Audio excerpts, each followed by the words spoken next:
Hello, everybody. Hello, welcome back. Sorry about last week. We had a thing, and now we don't have a thing, so we're here. It's very exciting.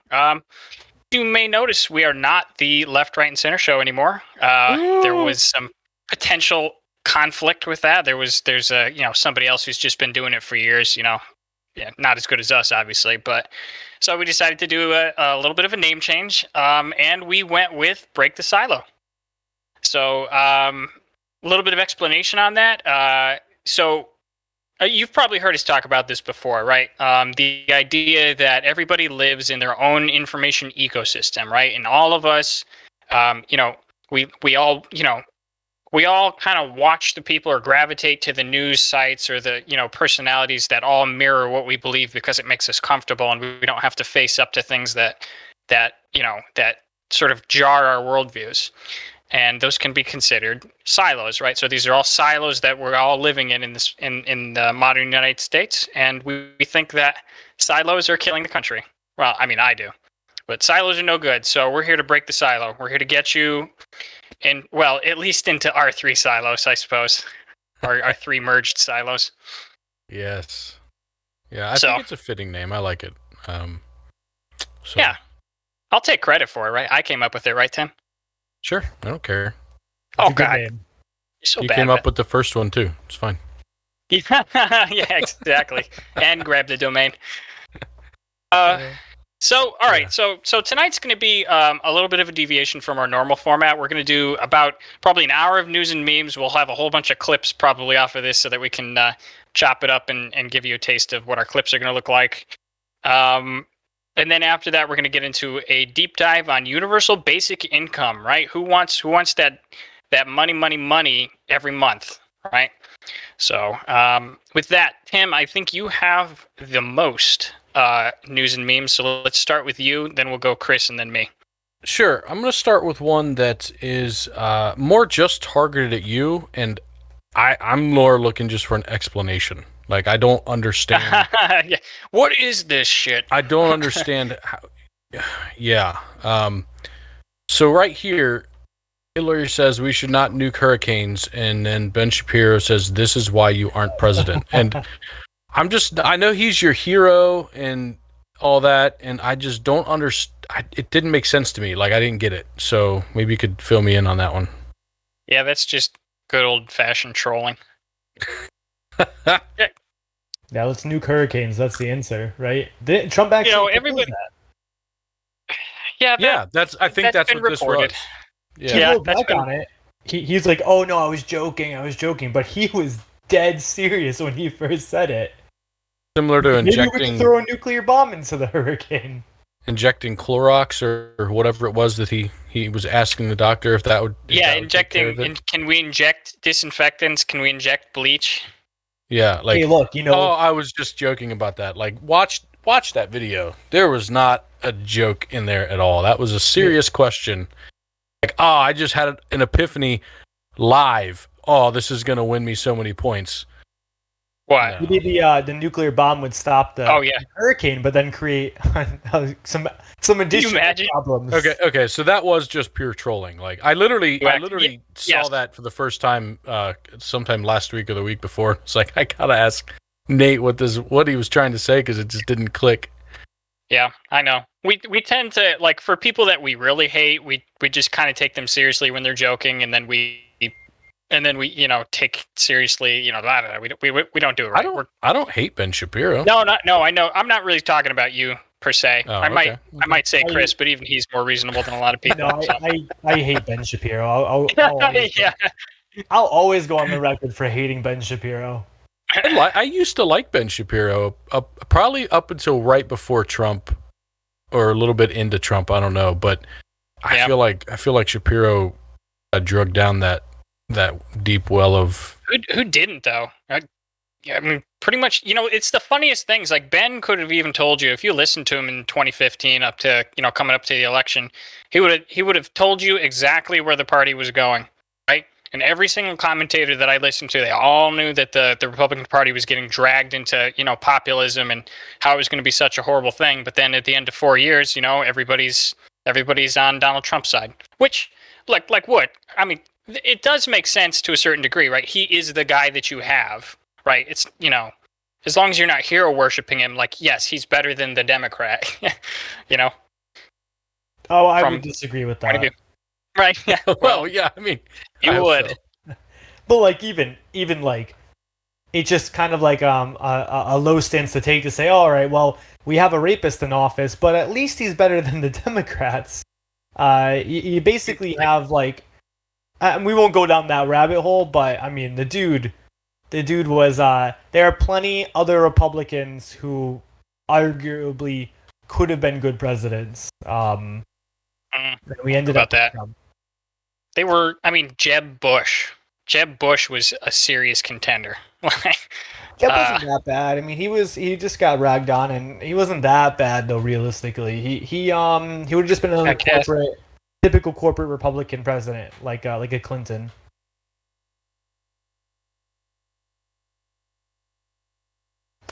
You cut out. Can you? Election. I think it's just bandwidth. Oh, got you. Am I cutting out?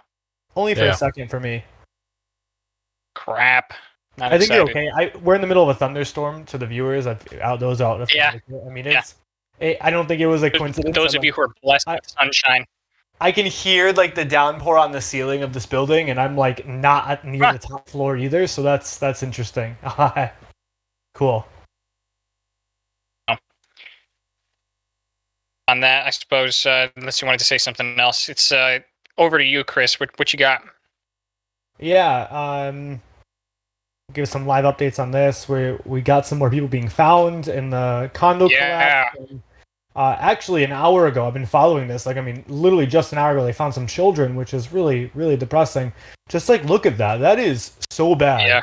I've been fixating on this news story. I've been really trying to like follow it, and it's really interesting. Let's see if I had another update, another story out there, and they actually, what the New York Times did is they I won't pull it up right now, but I'll just go back to my camera. What the New York Times did is that they actually can you guys hear me? Yes. I can't see cool. you. I can't see you guys either. I think it's the bandwidth of the storm. Oh, that stinks. Yeah, it's really weird. All the video just cut out. I can hear you though. All right, cool. Well, what's real interesting is that they actually did like a layer by layer thing of the whole condominium. And I think what gets really heartbreaking is one, like it really brings the life to like, wow, there's still so many missing people.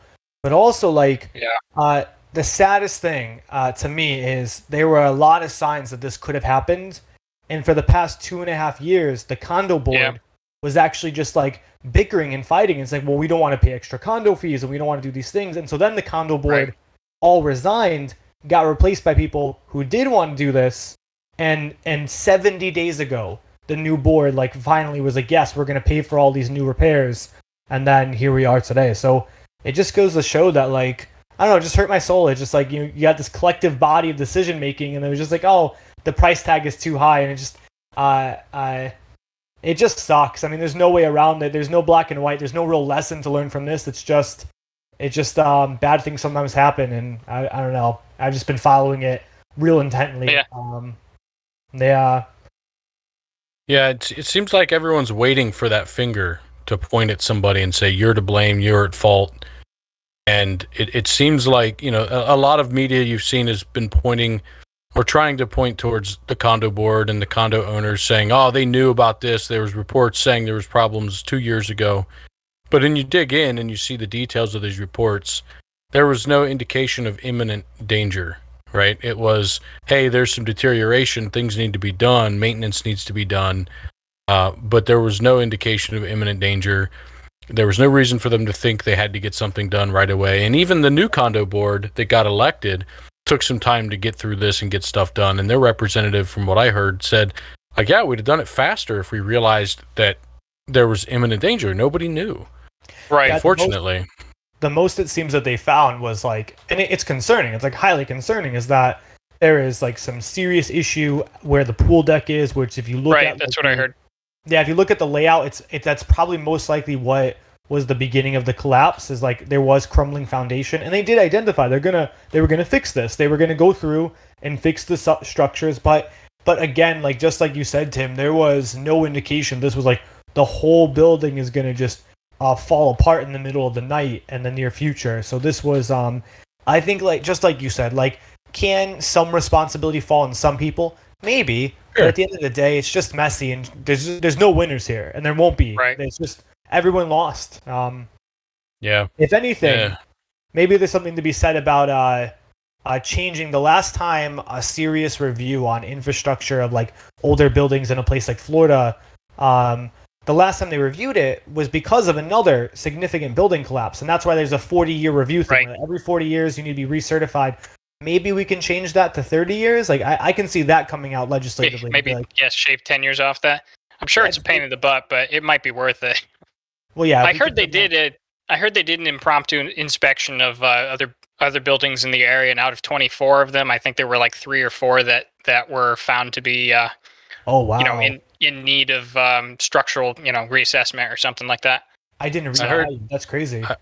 I heard the one that collapsed actually has a twin not too far down. I the heard road. that too. Can you Yeah, imagine living there? I wouldn't be. Really? I'd be out. Well, I'd no, be out. they're all in hotels right now. You should see the picture of it. It's literally their neighbor. It's like Even the walking twin distance. building? The twin building is walking distance. Wow. Yeah. And there, but they all moved out of there. I think what they did was, if I remember reading correctly, either the condo or the state of Florida, can't recall which one, basically said like, if you want to leave, we'll cover your hotels right now. But if you want to stay, we're not going Yeah. to force you to leave. But and I think a lot of people took them up on it. Yeah. I would. Oh my gosh, I'd be like, screw mortgage and screw like loss of property. I'd be like, all right, how do I get out of this, and how do I? Yeah. Yeah. Yeah, how do I If you're move? looking, if anyone's looking for a cheap condo right now, I Yeah, exactly. guarantee you can get one. It's so funny. Like, I imagine living on the other Wait, side of that wait. building would be like, Chernobyl blew up. Reactor number 4 blew up. You know that they actually operated the other 3 reactors. Like, they just kept operating them. So I imagine living in the uncollapsed side of the building would kind of be like that. Like, oh no, this is fine. This is fine.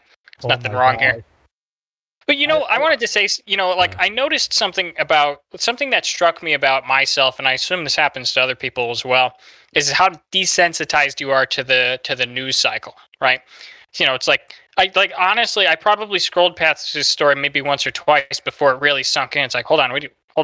Like almost like half a building collapsed in Florida. There's people buried under the rubble right now. Like there's a massive humanitarian mission underway, and it's like it took probably 2 or 3 pings on my radar in order for this thing to even to register as yeah, that's a tragedy, right? And that's a tragedy that's close to home, and shit, I might have known somebody in there, I think part of it too is how it was reported originally. I mean, the first few times I saw it, it was just building collapses in Florida. Okay, like. True. Was it That's condemned? true, yeah. Was it vacated? But there's so many other pieces of information that don't make me super interested in reading that article. And then you see 4 people dead in building collapse, and you're like, oh, okay. Right. So it was probably an empty building that fell when it wasn't supposed Right. to, and we're driving by, or okay, that's interesting to check into. And then you start reading it, and you're like, oh, there's 150 people missing, and it collapsed at 2 a.m. when everyone was probably home and asleep. Yeah. And all of those people are likely just buried in this rubble.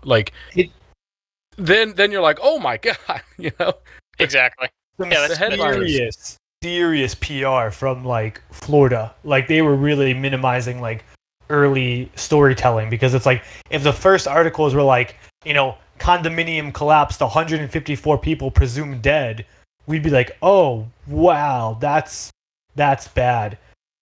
Instead it was building collapse, like you said, Tim, and no, I agree though too, to the sense of the desensitivity. It's it did finally hit me when I was reading some of the stories of the people, and oh my God, this could have been any of us. The people in this place were middle class, upper middle class, a couple people renting, a few vacationers.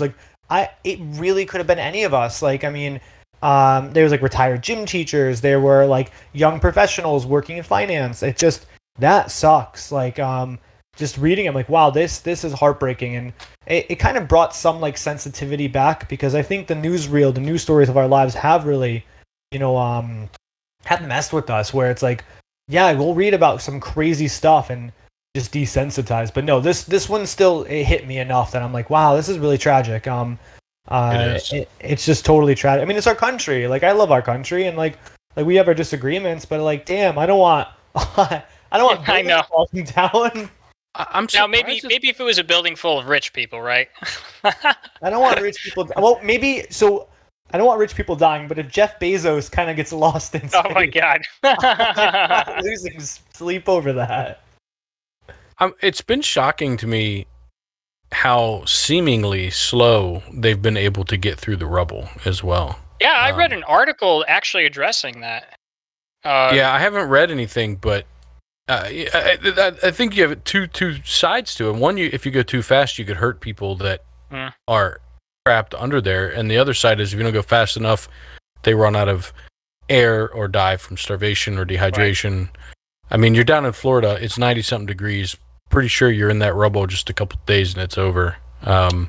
Yeah, I guess the hope is like, there might be some like freak, like just natural survivors within the next 2 weeks. But I mean, really, we're at the point where there's been people without water for 4 or 5 days now. So yeah, unless they were right where the swimming pool was. But I'm not sure chlorinated water is gonna. Oh no! I mean, we drink chlorine in the tap water every day. That's true. Yeah, I mean, I do hope that there's a pocket of 150 people. There's chlorine in tap water. Mm-hmm. Yeah, dude. Damn, you just came in there delayed. It's probably me. Forget about it. Yeah. Stop drinking tap water. Let that. If there's nothing else our viewers like get from this story, like purify your water. Like it's pretty problematic. Also, don't drink out of plastic. Drink out of glass. That's much safer for you. So who invited at least the liberal? half of our audience is on well water. Who invited the liberal? Do you use metal straws? Well, no, I use glass everything. So glass straws? I don't really use straws. I mean, if I go to Starbucks, like obviously I'm not going to be a total hippie and I'll get like a plastic straw, but for the most part, I really do reduce like my plastic consumption. Although, can I just say, plastic, like recycling does absolutely nothing. There's literally no reason to recycle. It literally does nothing. And this whole like scam of, stop using straws because it destroys the environment. It's like, well, yeah, you know what else destroys the environment? The plastic fucking cup you're using to put the straw in. And finally, it's recycling is like the most successful corporate ploy in the history of our country, of our world, because basically it says the responsibility of pollution is on the consumer and not on the manufacturer. When in reality, recycling does nothing. There's literally nothing you recycle actually goes anywhere. It's just second trash. And we've made this idea where it's like if we just try hard enough, everything in the environment's going to get fixed, when in reality, without large sweeping reforms, nothing's going to get fixed. You and I do nothing. We contribute and do nothing to the environment by recycling. Maybe it may be true in this country and specifically in certain areas and not others, I don't know, but I know in many countries recycling and those efforts do a lot and they do work. I was gonna say I don't think I've said this on stream before. When I used to work at Siemens, we had a lot of Germans and German interns and other people coming over to the U.S. plant from Germany, and I was always amazed that they would bring their own knives and forks and plates from home, rather than using the paper and plastic that was available in the cafeteria at the plant. And they weren't like pushy about it. They weren't like, oh, why don't you do this? But they took it upon themselves. They had this belief and this feeling that I need to do something. And this was universal. Like every single one of them that came over was this way. And if you ask them about it, they would just say, yeah, they're like, look, I'm not going to say anything to you about what you choose to do, but I think this is very wasteful and that's not how I want to live. It takes 3 seconds to wash these. Like, I'm happy to just bring them from home. Yeah. And it really shows a difference in culture. Sorry for cutting you off twice. No, you're totally fine. I agree. I think where we do make a huge difference is not by recycling, but just like by reduction and overall like use of plastic to begin with. Like that's why I really try to use glass Tupperware. I try to use glass like water bottles. Like they're wrapped in like this kind of like mold so they don't break. It's rubber, so it's not plastic. But really, I mean, recycling when it comes to like fine minerals, metals, like copper, aluminum, yeah, those things do genuinely, honest to God, matter. Like we should recycle those things.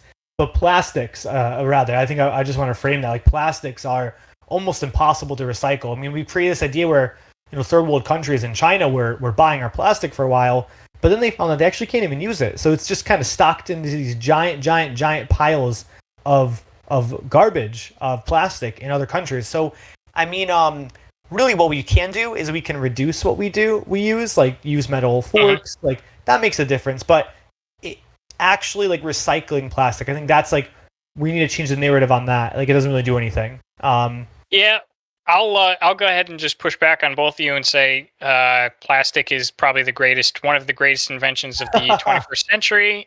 We should continue to use it. It's cheap, it's durable, it's fantastic, and just make sure that it gets into the landfill, not the ocean. We don't want turtles choking on it. I agree that it's a great invention and it has pushed a lot forward. And I don't think that we should just like stop using it, right? Same thing with fossil fuels. I'm kind of on board with Elon Musk here that we need to look for alternatives, but in doing so, we don't just like shut off what we're doing now and destroy every economy in the world, right? With that said, I do think we should be looking for alternatives. I think we should be trying to reduce where we can. And in doing so, I think we're going to find better alternatives. But you can live in the yesterday like the rest of your conservative friends. I think we'll probably need something eventually because plastic is a byproduct of oil. And once we stop, so if we say move full time to nuclear, move full time to fission or fusion or whichever we're going to do, whatever sort of, fantastic renewable energy, once we move off to that and we stop producing barrels of oil, we'll probably need a substitute. But that's probably going to be a downside rather than a positive, the fact that we no longer have plastic. I mean, just everybody who's listening to this, wherever you are, just think about all the plastic around you and how fantastic it is. I have this microphone that's encased in plastic. I have these monitors in front of me that are like 90% plastic. These speakers, the camera, these lights, everything around me is plastic, and it's fantastic. I think the point that I think, Tim, feel free to let me know if you disagree with this, but I think we're on the same page. It's not that plastic is the issue. It's that the reconsumption of plastic is the issue. It's not that like this microphone is plastic. It's not that these computer monitors have plastic, because these computer monitors are going to stay in my house for the next 20, 30, 40, 50 years. They're not going anywhere. Oh, okay. All right, I can meet you there. Yeah. So you're talking single-use plastics, probably not a good thing. We should as much as we can, we should make plastic reusable. Like we should honest to God, like it's just kind of, I think we can agree it is kind of societal laziness that and I'm guilty of this. Like I go to Starbucks all the time. It's societal laziness that we don't have reusable cups that we just kind of like bring in multiple times. You give me a good way to clean my sex doll, and I'll stop using it just once. Okay. Hold on, no. Tim. There's plenty of good ways already. Okay. You don't. I just had to completely break. I just wanted to just break it. We just found out that the sex doll industry is kept afloat mostly by Tim because he just buys new ones. Have you guys heard of the mycelium plastic that they're developing? No, it's not. Nope. So, from the roots of the mycelium mushroom, I don't know if that's I just know it's mycelium, so I don't know if it's like the strain of mushroom or the whatever or what. But they've been developing here. I think I'll pull this up. They've been developing plastics from the roots of this thing, and they've made plastic bottles and other things. That's not pictures of them. They've made bricks that they've built towers out of, not super tall, maybe like 20 feet, 30 feet tall. This isn't the best article that I've seen on it. I just pulled it up while we were talking. But they've been able to make water bottles and other things out of this, and it is renewable, obviously, because they're just growing mushrooms. And it is also biodegradable, but longer term biodegradable. So it's not like I don't know if you ever seen it doesn't decompose in the bathroom. Your soap dispenser doesn't melt into a puddle. Like mid drink of water. Well, that's like right. Yeah. Over your face. You know what's the worst in the world? Paper straws. Listen. We can't have you on here if you're not a full-blown social justice warrior. What did you just say? You just blasphemed. You just blasphemed paper straws on this show. How dare you? Yeah, Okay. yeah, no, it's pretty hate bad. I those mean, things. but no, I hate plastic or paper straws. But I do have another story. Unless Tim, you want me to kick it back to you, or Nate, if you have a story. Before we switch, I think it's Nate's turn, but before we switch, I want to answer a question from chat, and I guess I'll throw it out to you guys to get your opinions, and then I'll give you the scientific fact. Are electric cars a positive for the environment currently, pun intended, or will they only be good if there is a huge percentage of renewable energy going into the grid?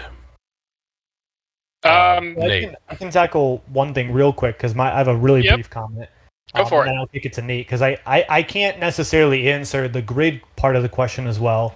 But I can say that right now, so building an electric car is not easy. It requires resources, it requires energy, it requires expenses that currently are like contributing to like the environment, right? Because you're not just like building electric cars with electricity. Unfortunately, there's no way Right. around it. So something to be acknowledged is that it would be environmentally problematic if. So right now, I have like a 2017 car. I have like 70, 80,000 miles on it.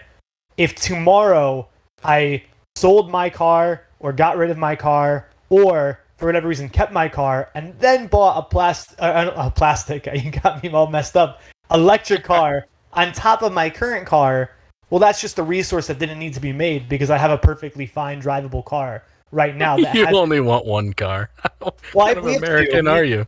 Me and Yeah, Kayla, exactly. we have two cars. We have a car for each of us, but I don't need another car. And so, it would be wasteful. Like repurchasing cars is more wasteful than just switching to an electric car. So what is definitely the most effective way for society to transition is the current cars we have when they reach the end of their lifespan. That is when it makes the most sense to then transition into an electric car.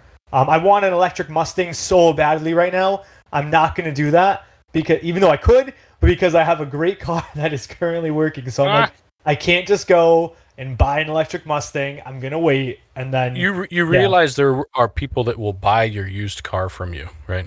Yeah, I think though, however, it's like it's still. I remember reading a study on this a while ago because I was really thinking about. I'll define it. I was really thinking about buying an electric car, and there was a really compelling point that it's just like it's kind of like if 30 million people that didn't need a car now plus one a car, that's 30 million cars and all those resources that didn't technically need to be made in the first place. And so the energy, the environmental contribution from those 30 million cars outweighs the positive of just like now having 30 million electric cars. Even though, yeah, like, but there's already more cars than people. Right. Like, there's already enough used cars in the world. Right. So what you do?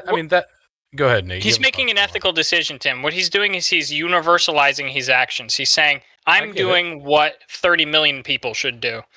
Right. No, I get it, but the point there is there are people who can't afford a new car, and they use used cars, and there's multiple chains of those people all the way down. And so, as you sell your used car, it goes to somebody who wouldn't be buying a new one, but instead buys your used one. And the person below them buys their old used one, and eventually the person that bought this other car, their car stopped working. It's not like people are just going out and buying cars because there's more cars available, right? Yeah, so unless you're keeping your car and also buying the electric car, that is adding a car to the total pool. If not, if it's time for you to buy a new car, even if your car's working fine, like right now, I just upgraded a 2015 to a 2018, right? I don't buy brand new cars. Economically, to me, that's not worth it. But I didn't have to buy a new car, right? I needed a little more space. We wanted a nicer car for the kids, etc. I went out and bought a 2018. My 2015 is being driven by somebody else who couldn't afford what I just bought. Right? Yeah, no. I think if I can help convince you just a little bit, because I totally agree with what you're saying. I totally agree. Like, yeah, it makes sense. Like, I have this car, somebody else needs it. I have a new car, that person now has my car, and so on and so on. The weird thing that we're running into is this kind of like problem of plentitude. There's plenty of like used cars that are out there right now for people to use. So if you wanted a used car and you couldn't afford a good one, you can go buy a 2003 car. If you can get a little bit nicer, there's 2010 cars out there, like an abundance of them. And the reason for that is the last 20 years of cars are more reliable, more long-lasting, more durable, more fuel efficient than any other car in our history. So like 2004 cars are still driving in 2021, and they probably will be for another couple of years. So there's been a huge abundance of cars. So for me plus 29 million people to go out and buy an electric car today probably doesn't make sense. It probably will make sense once the life expectancy, once our cars genuinely really, like when I'm at 190,000 miles, I'm probably not going to wait that long, but I guess you get the point. Like Yeah. when I'm in the deep six figures mileage, and I'm like, all right, reliability is now becoming a little bit more of a concern. There's maintenance issues. That's when it would make sense. But when I only have 75, 85,000 miles on a 2017 car that drives beautifully, it doesn't make sense to throw it down the chain of cars when there's already an abundance just to get You an should go electric live car. in Cuba. Oh, stop it. I've been to Cuba. I loved Cuba. They drive like 1950s cars. They just keep They fixing do. them up. Yeah. Yeah. I can Nate, probably pull a picture for you. yeah. Nate, what's Yeah, your let me- thoughts on electric cars? Yeah. So the thing to think about with the electric cars is, well, we did learn something here on this show, which I'll help relate. Maybe Tim will say this, but the methods of generating the power for the electric car and the methods of generating power for the gas car is different, and it's more efficient for the electric car, right? So generating the electricity at the plant and then sending it to your car is actually more efficient than having a small internal combustion engine. We talked about that the last time we tried to do climate. The big impact that I would draw people's attention to, the issue with electric cars, which I actually have no problem with. I hope someday that I'll have a Tesla. If the big issue that you're running into is that, from what I understand, mining cobalt, which is a key component of electric cars, it's hazardous to the environment. And I'm not exactly sure how. I haven't actually looked into this, but apparently it's very hazardous to the environment, so much so that the EPA won't let us mine it in this country. And so what happens is that it gets mined in other countries, like in some of the African countries, and instead of adhering to ethical U.S. labor laws, they use child labor, and they use child slaves. So while that's not necessarily a component of electric cars, that certainly is a component of it right now. So anybody ethically looking at electric cars, you might want to weigh that in. And that's basically all I have to say. Electric cars are probably pretty good for other than that. Just real quick, this was my time when I was in Cuba, and we click on here. There we go. Look at those cars. That's very pretty. Look at that. Oh yeah, look at that, like a little jade they 50s don't get Chevy. imported cars, so they have to just fix them up and keep driving them. Yeah, to your point, Nate, I would recommend not buy, if you want to be socially conscious, don't buy your fiance a diamond. Most of them are blood diamonds. I bought her an or have ethical child diamond. labor Thank you very involved, much. so, I bought a ethically sourced See? diamond. I'm not even joking with you. No, I'm I not believe you. either. I believe you. I love it. It's fitting. It's amazing. I actually, Kaylin would kill me right now because I don't remember the type of stone I bought, but I actually really went into it to make sure I researched. I was like, it was either that or I was gonna buy a lab-made diamond, and I chose to go with the ethically sourced. Yeah, there's websites out there that they actually list, like, okay, this is where the diamond was mined, this is how we got it, and this is the price. This is clarity, like all the stuff that they go through on that. I recommend for anybody out there, find a website like that. Make sure that you're not buying a cheaper, slave mined diamond. Like, it really matters. If you make that ethical decision here in the rich countries, it does flow down to the other countries. It does. Right, so to kind of close out a little bit on the electric car thing. Yeah, Nate, you're 100% right. We did talk about it before, but to go back at it, internal combustion engines, engines in cars are extremely inefficient. On average, the car you drive is probably somewhere in the 30 to 35% efficient range on the gasoline put in. So most of it is wasted in friction, in heat generation, sound, whatever, right? Most of it's in heat. The most efficient combustion engines, which aren't really in cars, but just kind of built for efficiency, are like 50%. That's the most. That's the most efficient they've gotten, right? What would that be? Like a massive plant generator? It's not that. It's just that the engine itself has been designed in ways to maximize efficiency. but it's extremely expensive. It probably uses, I don't know all the Right. details. It probably uses specific materials and design techniques that may not be optimal for like a smooth ride or for longevity or other things. So, so I mean, you're looking at 30 to 35% in your car, whereas I don't know what power plant efficiencies are offhand. I guess I can look them up, but I believe they're in the high 80s and 90s for most. Yeah. As far as energy conversion of the fuel into electricity.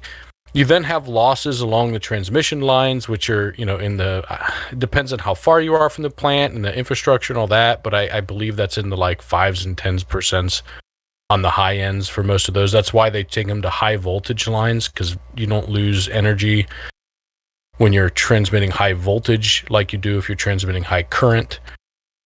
So that's why you have all the transformers and all that stuff to limit those losses. And I think they're probably even less than what I was saying, 5 and 10, but you'd have to look it up.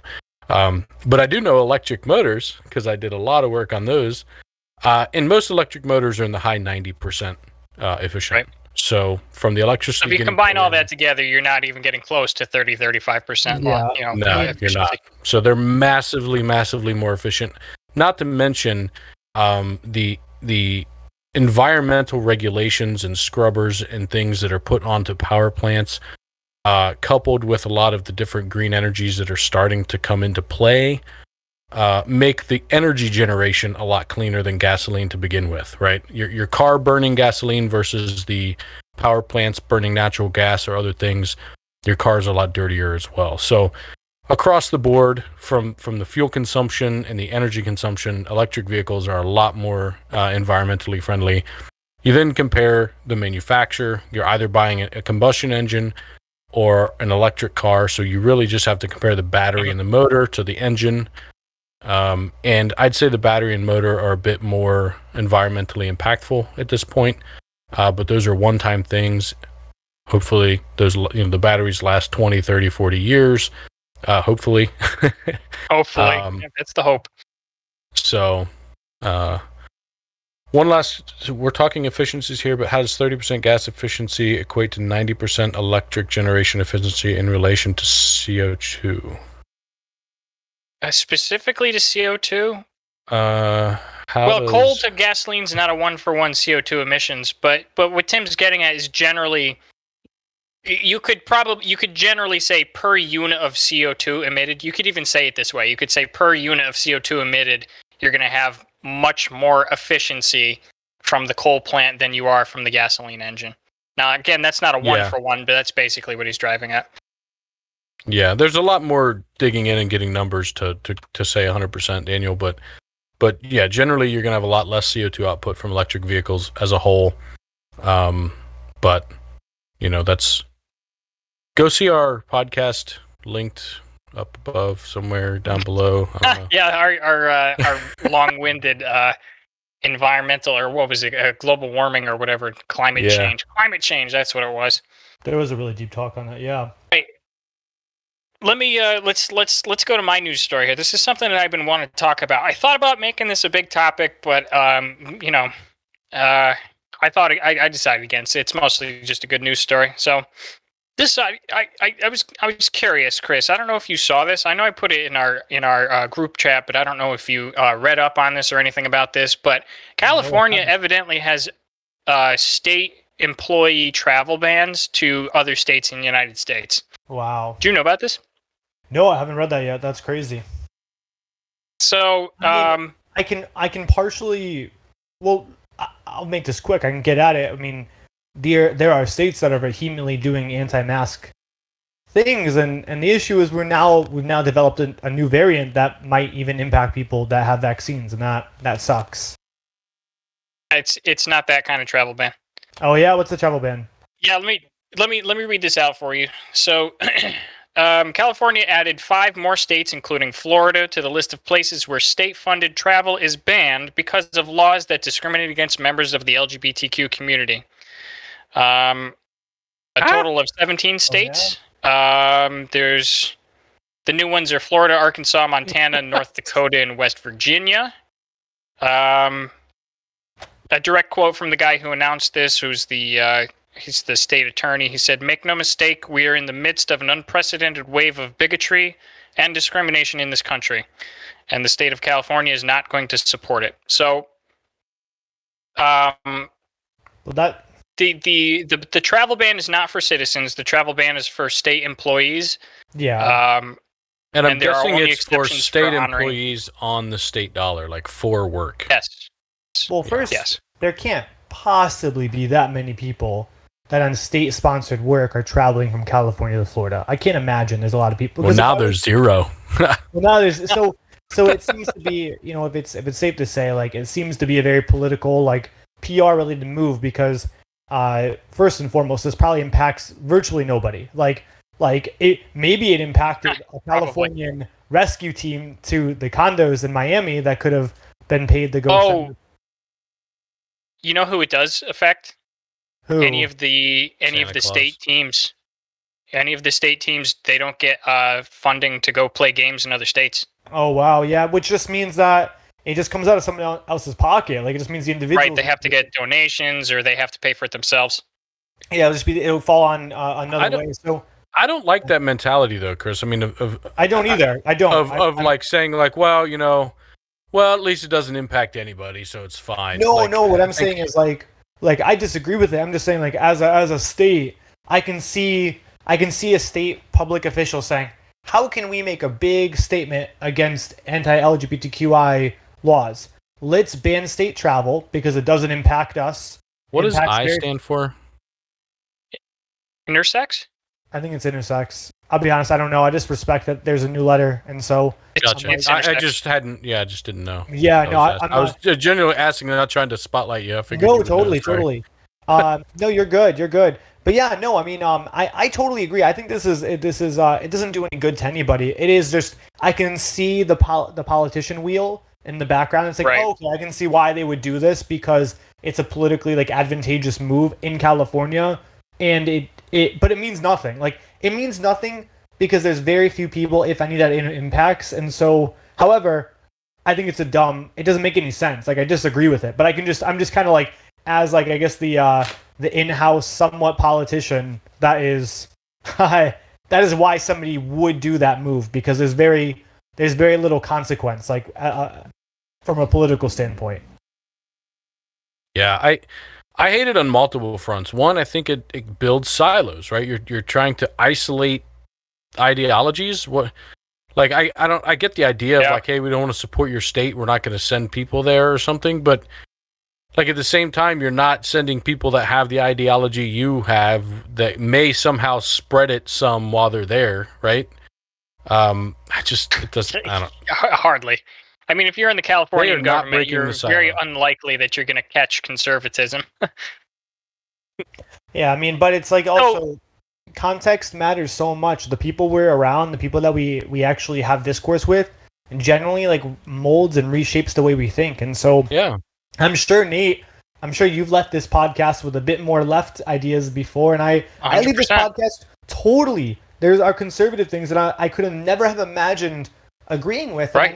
that I've now put into like my portfolio of beliefs. And so, by getting people like we do here around other people, it gives humanity and it also gives like word of mouth influence on like, hey, this is why I believe what I believe, and it does honestly change Right. people. And to take that away does nothing. It doesn't get your so like for the viewers like on the left, I would first and foremost, I am 100% against these states that are actively putting in laws, practices, policies that are prejudiced and essentially obstruct justices that are owed to those of the LGBTQI community.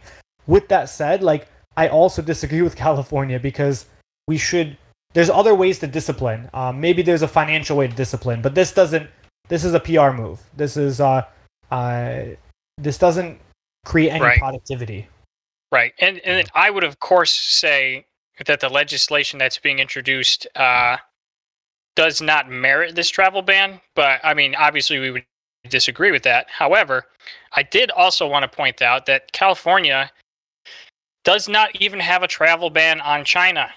California has a travel advisory level 3, which is considered please reconsider your travel. It does not have an outright travel ban to China, which is actively engaged in genocide right now. So, Well, like, when you're talking PR stunt, right? You know what I'm saying? Think about, like, it's not only that, right? Like, think about where Disney's based out of and where all the film industry is based out of. Like Disney just shot a movie. Disney's opening up branches up in China. Disney's just loving China, right? And they're a California-based company. So it's it's incredible to me that isn't it a little bit different? I could be wrong, but I believe the page you just pulled up is the state's advisory to the citizenship. Yes. It certainly is different, and this is not for government people. Yeah. So what does it say about Florida on there? I'll see if I can figure out how to find that on here. Well, for what it's worth, I mean, if I can just roll my news story in this as well, I think it flows really well. I don't even need to make it a separate story. It just goes in hand with what you just said. Like, China's literally building 100 new missile silos. Like, today this came out. Washington Post. Somebody literally just drew a bunch of circles on a picture. There are some satellite images if you scroll down, but here's where they are. Just trust I'm in the second grade. I know what Microsoft Paint looks like. Well, for what it's worth, we should be concerned by China. That is not going away, and China is committing genocide and human rights violations, and we need to start punishing them financially for these things because we're not going to go to war. That makes no sense. Nobody wins. But like, it is increasingly problematic, and it's just mind blowing that we're in a society that we kind of like let's love and peace everybody, but it's like, oh my gosh, China's only building nuclear silos. There's no love and peace. Like there's tunnels where they are carrying Rohingya Muslims, so we can't get aerial photos of them. Like there's literal genocide in re-education camps. Yep. And can anybody tell me one time in history where re-education camp meant a good thing? It's the PR stunt for concentration camp. Yeah, it's terrible, and I wish that the world as a whole could do something more, but unfortunately, we've tied ourselves economically to them in such a way that there's not a lot we can do. Yeah, at but this that's point. not the be all. We can start pulling back, but it's going to be a slow. Yes, it's going to be a slow thing. And that's like top priority for me. Like all the other crap that's going on. Like Russia has an economy the size of Texas. Like forget about Russia. Nobody cares about them. Like Russia cares about Russia. Focus on China. Get us independent of them. Well, it does seem that I was glad to see that Biden in his infrastructure bill, this is part of the bipartisan version of it, includes like $50 billion specifically like earmarked for like chip development in the United States to start which is awesome. Like let's just flush these companies with cash so this way we can start developing our own microchips, because that's one place in China, Beijing specifically, that is like, wow, that is some serious concentrated power. We do develop our own microchips. We just don't manufacture them. Yeah, well, that's the issue. The manufacturing side of it is what we're investing in, because I think China has like a control like 50-60% of the global market of chip production. Taiwan has like 49 of the other 50%. That's insane. No joke. There's like 2 or 3 major factories worldwide. Everybody buy Taiwanese. Used to be buy USA. Buy Taiwanese stuff. They gotta be able to afford our missiles so that they can stay independent. I saw a hilarious meme. It said it was like a map of China and Taiwan. It said Taiwan and then West Taiwan for the rest of China. Someday, maybe. Yeah, never know. Someday. Did you guys hear, to change gears a little bit, did you guys hear about the presidential historian survey that finally came out? No. So no. They've been doing it after each, is it each president or each election? I'm not sure. Since 2000 at least, and there's been others before that. And so I can pull it up here. And so they rank them from best to worst, and they can change, right? So George Washington used to be third, now he's second, right? Whatever, people go up and down. You can see Obama has only got 2 rankings because yeah, fair enough. he wasn't president back He in would them only days have there. 2 rankings. Yeah, back in them their days. So anyway, if you scroll all the way down here near the bottom, you find Mr. Donald J. hanging out. Right next to right Franklin. Like, who are those people? Which president was it that literally served like 32 days in office, wasn't it? Is it Buchanan? Or no, it's not Buchanan. I don't know. Trump's worse than him. Anyway, so how did they look? I don't want to nitpick, but what did they do? Like they ask people? Like, what is this? Is this an opinion survey? It is a conglomeration of, I mean, you can see who it is, of like a good chunk of historians and presidential followers, basically, like just experts in the field of presidents. Mostly going to be historians and other such, but looks like a bunch of liberal shills to me. Yeah, I mean, there's probably some of that, but if you look, like, you can look and see that there are still both Democrat and Republicans all throughout, up on the top and the bottom, everywhere. So, not to be fair, historically, we didn't have such the. Is that divide. George W. Bush, like right smack dab in the middle there? There you go. 495. Yep. Old W. Old W.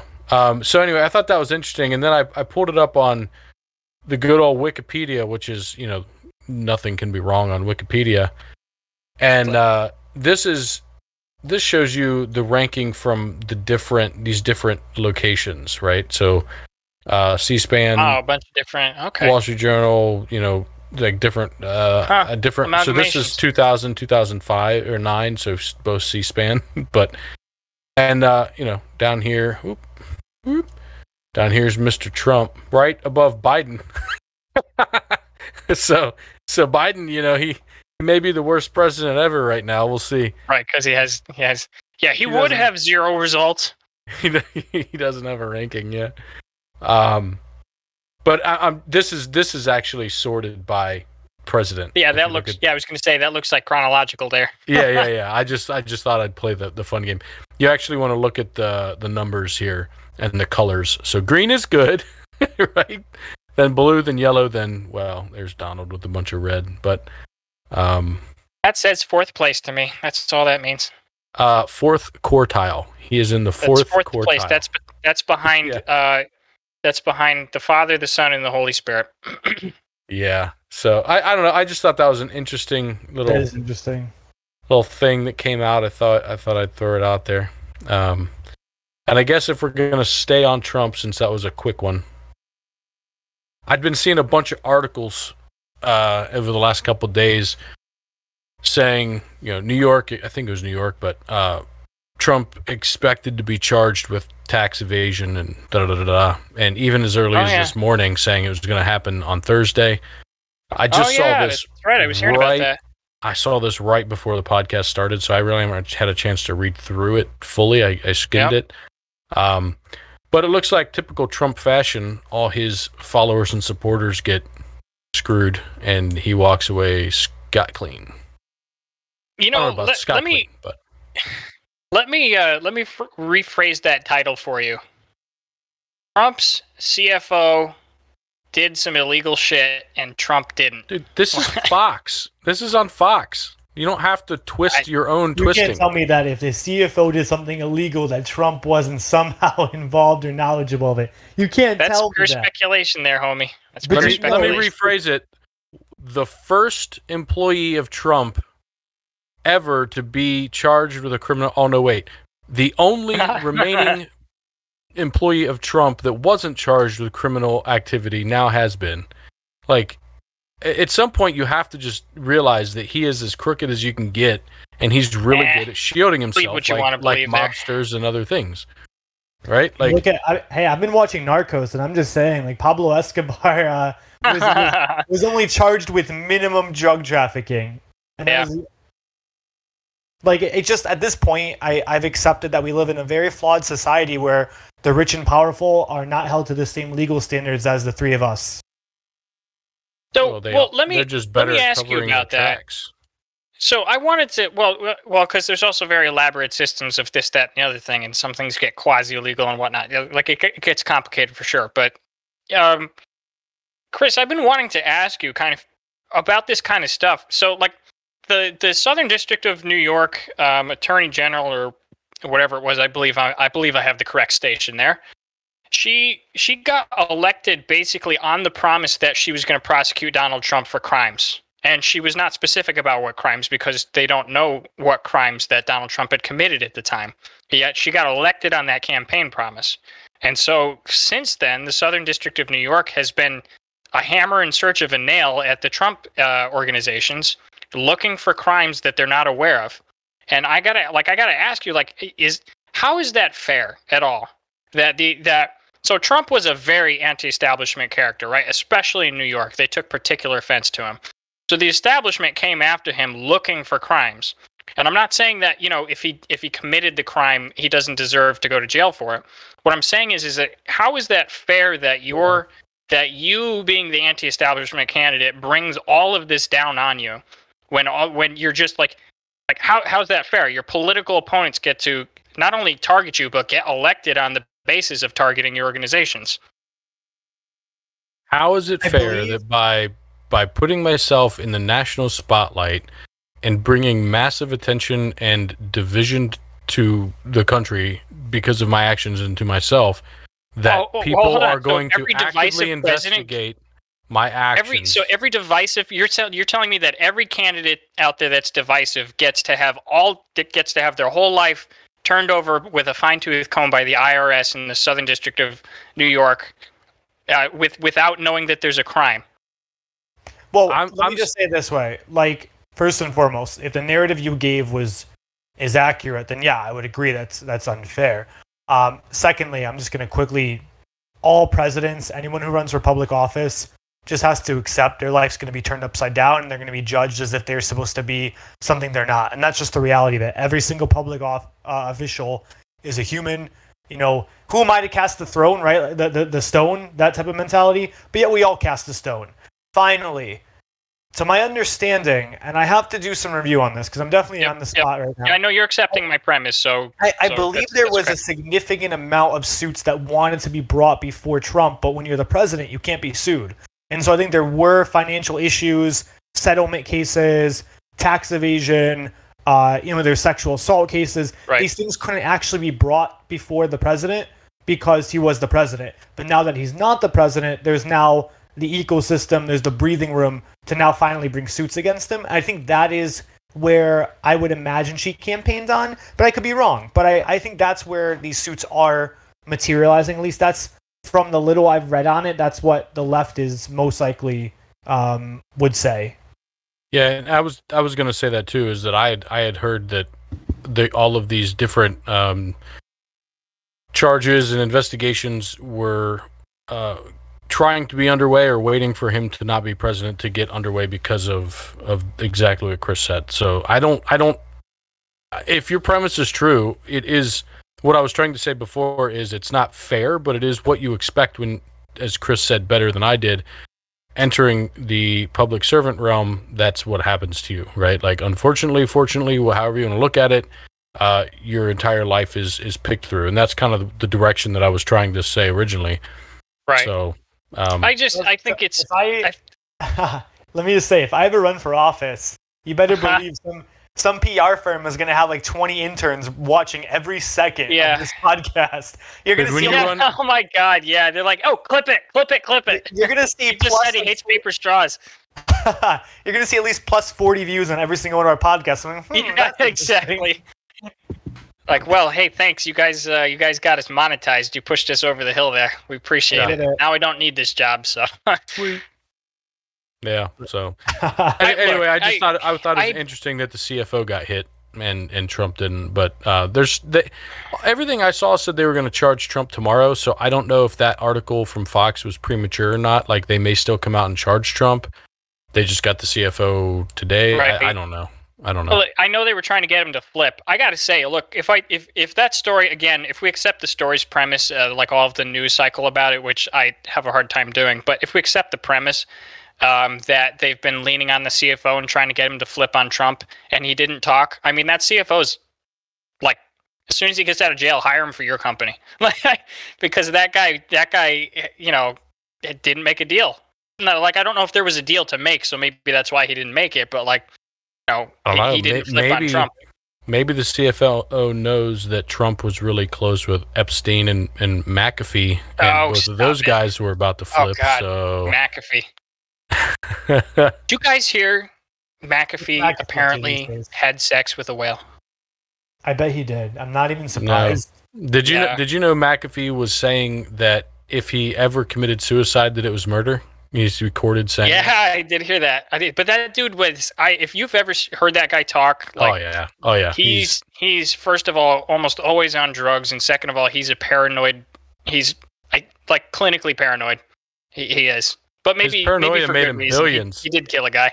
He's crazy. He was so crazy. much money, right? Like, he was so paranoid. He's like, people are going to infect my computer with viruses. I need to figure out a way to prevent that. Yeah, that's how I got rich in the first place. No, that was back when antivirus could be a simple script looking for a profile. Like looking for settings on your computer that are flipped in certain directions. It's like, okay, you have this virus because that's all viruses do.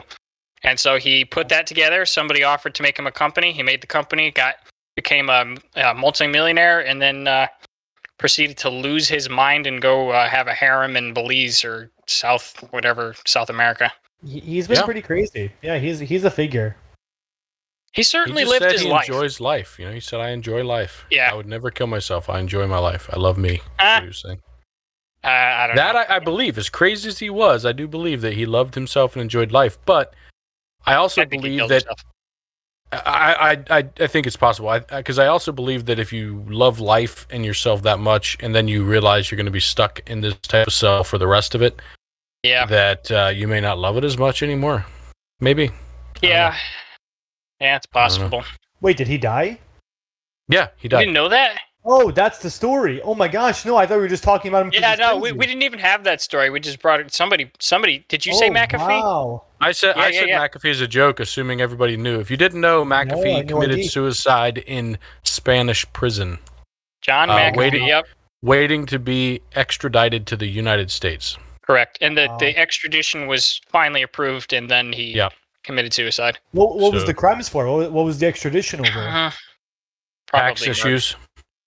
No, the murder thing's gone. They tried him for that. They never were able to find. Yeah, the murder thing's over. No, he fled the country. Yeah, they like for everything I heard. I listened to a half hour on this the other day. Yeah. And they were saying everyone basically knows he did this. There's no way, nothing they can do about it, and because there's no evidence, and apparently in Belize, 0 ever murders have been solved based on forensic evidence or something like that. Like right, 0. Yeah, but they had him in custody. They were ready to throw him. It's a crazy story. There. You should, anybody who's listening to this, seriously, stop watching us. Go watch the documentary on John McAfee, where this guy goes through his life and he does a bunch of interviews. It is the craziest thing, right? He's down there. He's got this old elderly neighbor. The neighbor, he thinks, poisoned his dog, so he hires a hitman to kill him. And then the government finds out about it, so he allegedly, by the way, for $5,000. $5,000. Right? Yeah, not that much, right? Because it's not that hard to get away with murder in that country. If you have someone that doesn't like you, yeah, exactly. Yeah, get them to go with you down to Belize, and then you'll be okay. So he's trying to leave the country. He gets arrested, right? And as he's getting arrested, he has a heart attack and he goes to the hospital. And then from the hospital, he manages to get out of the country. And then he just never went back. Wow. So he had a very interesting life. I gotta go rewatch this. But that was in 2019. I don't think it was that recent. I think he'd been in the States. He was running for president in 2016. He was the libertarian candidate. That's crazy too. Watch that too. He got beat by Gary Johnson. Yeah, he did. Well, to say he got beat by Gary Johnson is to insinuate that he had a snowball's chance in hell. Well, but he was trying, right? Like Gary Johnson ran with that ticket instead. Right. Yeah, but yeah, that All was right. I think all that stuff was in 2019. The murder and all that was in 2019. I think. I thought not, but go watch it, people. All It's right. worth it. It'll open your mind, and then watch all the videos that he put out himself, like trying to uninstall McAfee. Look that up. It's hilarious. Okay. All right. It looks like we are at the half-hour mark. I think it's just about time to switch to our main topic tonight, which is universal basic income. And Tim, you were the one. You were the one who I believe you were the one who wanted to talk about this, right? Yeah, I know we've talked about it before, especially during the presidential election when Yang was popular and that Right. was his big running topic. I'd been thinking about it more recently, less from a specific standpoint of how would it work, how would you fund it, what would it do economically and all that, but I think it'd be interesting to rehash a couple of those topics again. But more just along the line of, I was thinking on it kind of from a philosophical standpoint. Right. And so what got me thinking about it was, if you think back in human civilization, back to when we were hunter-gatherers and you had everyone in tribes of, maybe 30 people, 28 of those people had a daily job of finding food, finding berries, finding whatever, to feed everybody, building shelters to house everybody, getting water, whatever, right? Like main core activities to just keep everybody alive. That was everybody's daily work, right? And then as we started to advance in technology and get animal husbandry and farming techniques and other things, we were able to spend less time on that. And so we started spending more time on quality of life things, building, getting better educated, better buildings, better technologies, continuing to advance in that way. And here we are today, right? And rather than, Daniel, shut it. What'd he say? He said the tribes were 32 people, not to nitpick. So anyway, yeah. So here we are today, where the vast majority of labor put into the economy is not for main sustenance or to put roofs over people's heads or give them water or anything like that. It's for other things, right? Those are expected at this point in our lives. Those are like the minimal things that you would get, and they're not that expensive to maintain all in all. Yeah. Like food production is, I think the statistic of people who work in farming and agriculture is it's down from like 98% of the population to like 4 or 2% of the population. People directly involved with the old industries of keeping us breathing is just astronomically low. And it's getting lower. Right. Another thing that brought this to mind today, I was watching a documentary, well, not quite a documentary, but some videos on vertical farming. And almost the entire thing was automated. They had robots that moved the plants down, watered them, did things, put them back. Those automated robot arms. Right, efficient too, because they're just squirting water exactly where they need to as well. Yeah, so they're able to, even from today's standards, significantly reduce labor input. Top of that, it's more efficient. They were talking about like 700 times the growth rate because they can be so precise with nutrients. Yeah, with everything. And, it's insane. Yeah. But anyway, back on topic. I will vortex hard on that one. So it got me thinking, right? If so little of the GDP or labor that's put into this country from the entire working class is for sustenance, and even with that said, like the amount of food I eat or you guys eat or the type of housing we have, or the type of water or nutrition we have, I mean, a water bottle is drinking from bottled water, that kind of stuff, compared to just having tap water. Like, we drink and eat and are housed at a much higher level than we even need to be. So to be able to provide income for people to have those things, to make sure those things never go away, right? To find some level of income. I don't know what it is, right? I don't know if it's $1,000 a month, $5 a month, $1 million a month, whatever range you want to find. It's probably in that $1,000 a month range. You know what? If our proposal is $5 a month, it's okay. All right, it's fine. You want to have your socialism? I'll let you have that a little bit. Yeah. So it's probably in that $1,000 a month range would be my guess. But I mean, it's probably significantly less than that if you want to just be basic about it, right? To make sure you have food, right? How much does it cost to eat 3 cheeseburgers a day from McDonald's? $3. You can have 3 cheeseburgers a day for $3. There you go. You're fed. So it got me thinking, like, what would the impact be really to the economy if we were providing level of income to everybody to meet these most basic sustenance needs? And so I started thinking from that aspect rather than just the political aspect of how's it going to be funded, right.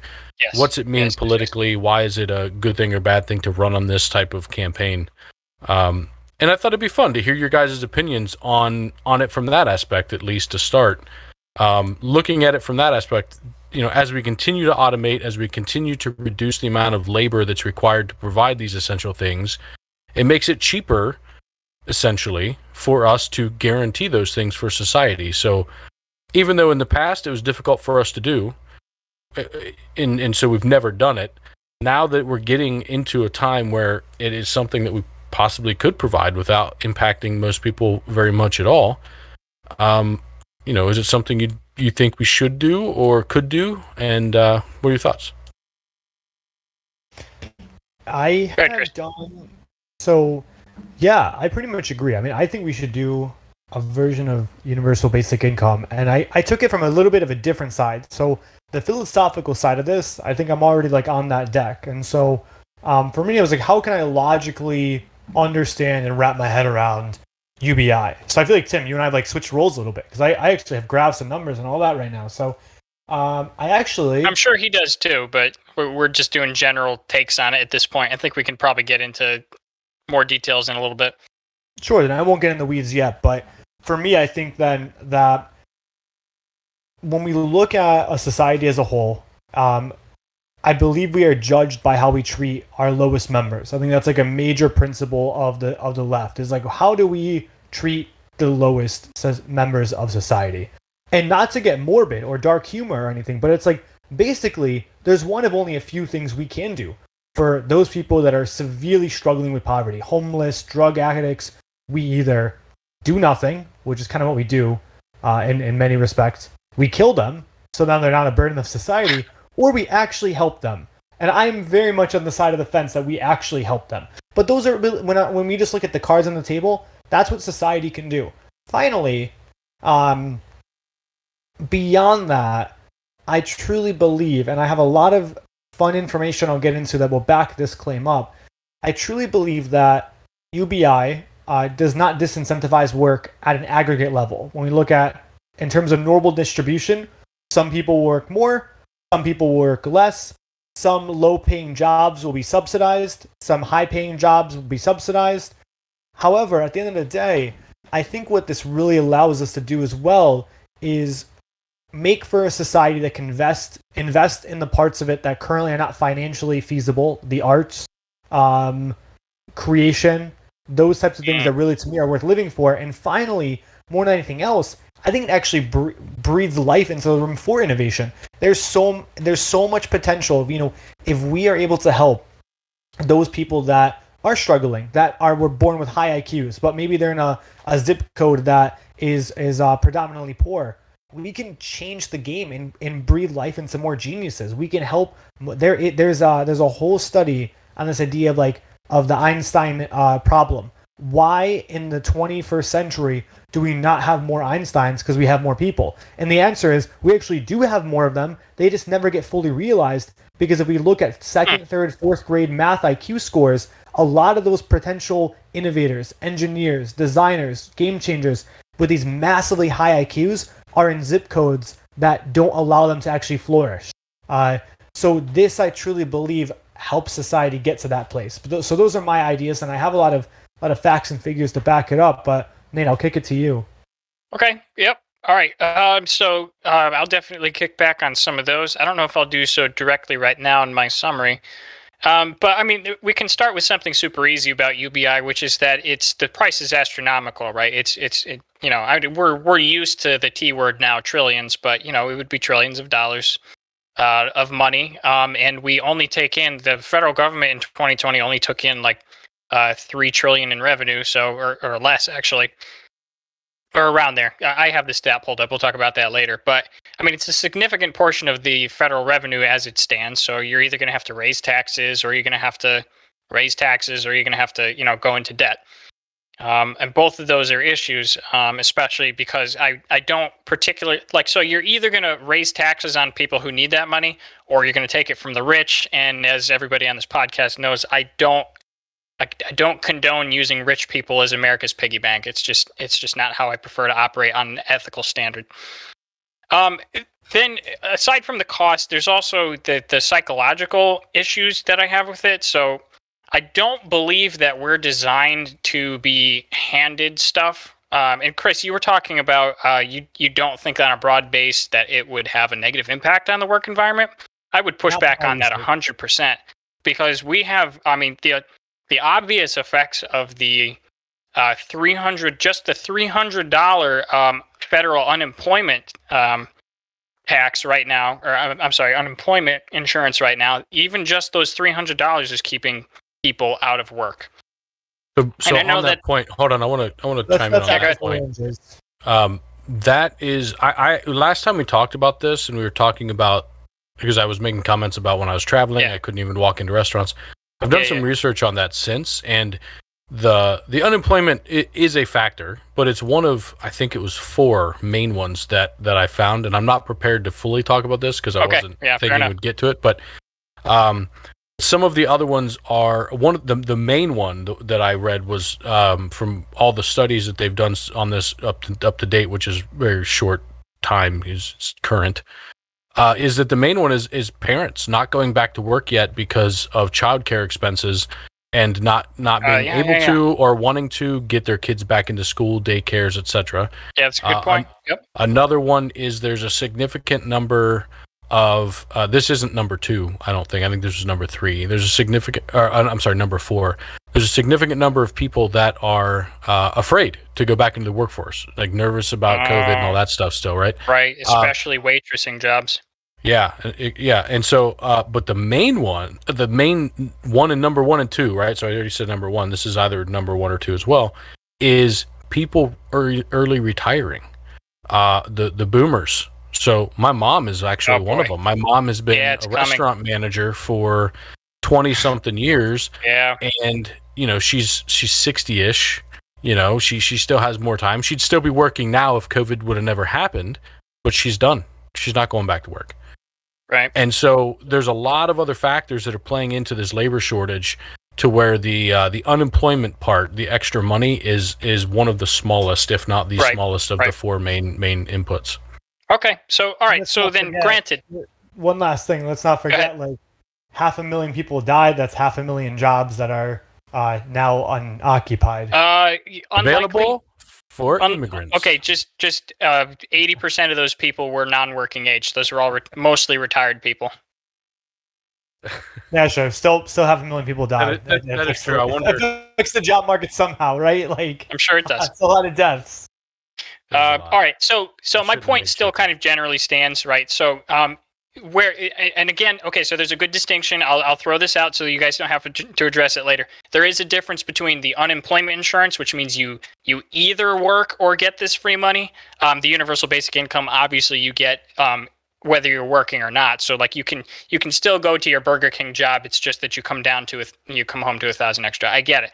Yet at the same time, I mean, to me, it's simple psychology that there are a lot of young men, especially, actually, I'm sure young men and women, who would be perfectly happy to sit home in their underwear and play video games on $1,000 a month.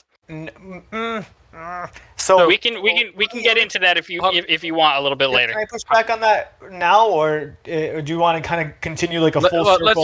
Let's let him finish his summary real quick. Let me do my summary. Look, I have it written down. I promise I'll come back to it, Chris. You know what? I'll even put like Chris after this so that I'll remind you to talk about that. Okay, so I'm fairly certain that will depress the market. Like a 17-year-old kid is not going to go work for Burger King if he's already. I'm sorry, an 18-year-old kid is probably not going to go work for Burger King while he's doing college if he just gets $1,000 a month. On top of that, I mean, there's just not to belabor the point too much, it's redistributive, right? So that money comes from somewhere, right? So you're either, and this kind of is a binary choice here, you are either taking the money from people who can use it, or you're using the rich people as a piggy bank, which I'm ethically opposed to. So I'm not going to belabor that too much. We probably don't even need to argue about that. There's a third option, but it's not the one that's ever been proposed, and that is to generate. All right, I'm putting your name after this because I want to hear what that is. To generate money to give to them, right? So like we did with these. The government doesn't generate money. If you print money and send the checks out, you generate the money. Yeah, but then you inflate. Stop it. I said it's a third option that nobody's proposed. That's not even an option. That is an option. There's some. I did do some reading on it. It's interesting because they're. It's not a good option, Chris. No. There are counter-inflation arguments in regards to UBI without printing money, because there is something you said. Well, money. Okay, without printing money, sure. Yeah, without printing money for sure. Yes. Yeah. Okay. Yeah. No, we shouldn't be printing money, but. Okay, and then. Okay, so and then I have a sort of a final argument, which is probably my strongest and most interesting one, is that we basically, society already provides UBI in the form of cheap, plentiful goods, right? And we've clashed on this a bunch of times. Like the last couple times we talked about income inequality and issues like that. We've clashed on this a bunch, but I mean, it is an absolute truth that every single one of us Americans, just about every single one of the employed Americans, even the poor working class, are all literally richer than the kings of the past, right? Like we are just so immensely wealthy, and all you have to do to enjoy that American dream is basically there's three rules, right? So all you have to do is finish high school, hold a job, and don't have a baby out of wedlock, and you're going to be in the middle class enjoying that wealth that is the wealth that's greater than the kings of past, right? So in that sense, we already have a UBI, and I think that putting in minimal effort to achieve that dream is probably something that we should expect people to be able to do. And that's it. That's my opposition to UBI. Okay. So I was interesting. I didn't hear one of the main four that is argued, which is misuse of funds. Why should I be funding people's choice to drink or smoke or do crack or drugs or whatever? All the other temptations. I'm going to argue something like that, but not that. It has to do with psychology. So Chris, go ahead, because I actually have some comments I'll make after you do. Well, sure. So I guess the fun thing that I did was I read a lot of this book the past couple weeks. So I pulled this off of the Harvard Library. It's pretty peer-reviewed. Each chapter is written by different leading economists, bipartisan if you want to dive into the weeds of it. And so it was really valuable because I was able to get like a lot of fun information from this. And so first, I think we need to understand when we're talking dollars and cents of UBI in numbers. I'm going to go back to myself for a second before I go to a graph. One of the ways that arguably we can calculate how much money we should actually give out per month, like that $500, $1,000, there's a figure. Some are buried in this book, but the main principle, I have the aggregate figures, the macro, is what would it cost to effectively eradicate extreme poverty? What would it cost to make sure most people have housing? Or people can't, the only reason why you wouldn't have housing with this UBI plan is because you misused it. What we found so far in the places that UBI has been used, people don't really misuse it. Most people will use it for apartment, for groceries, for childcare. It has been going towards those things. Granted, all UBI studies as of this point have not been true UBI. And so we can actually pull this up and we're going to circle back. Right. This is true UBI right here, Universal Basic Income. where there is no targeting, there's no conditionality, and there's transfer of funds. That is cash specifically. So it's not like you're getting a voucher. It's not like you're getting some other like in-kind contribution, like a couch or a free apartment. You're getting your cash, unconditional of any other variable, and there's no targeting. So that's what true UBI is. We've never seen that. However, because we've seen targeting, we've seen conditionality. Typically, we see cash, like that has happened, or a voucher or whatnot. Now they've never done countrywide UBI, but they have done they have done like citywide and like area wide and group and like random selection of people wide. But yeah. So for third world countries where there's much more poverty, and this is direct quotes, it would take roughly 36 to 48% of a GDP. That's a ton of money. However, for developed countries, only 8 to 22% of GDP would be required for us to implement an eradication of poverty UBI. Now, one other thing that we should be conscious of is, well, what are the numbers that we're already working with, right? And this is where a lot of UBI people also argue. And I think this is actually straight off of a conservative site, so that's kind of fun. So let's talk about what is the federal budget. And the federal budget gets broken up into like 3 separate things. So basically a discretionary spending, and you have spending it is flexible, mandatory. Or discretionary is flexible, mandatory is specific. Mandatory spending makes up the vast majority of our federal budget. Discretionary spending makes up about a third, I would say. We dive into that. Our discretionary spending is actually things such as military.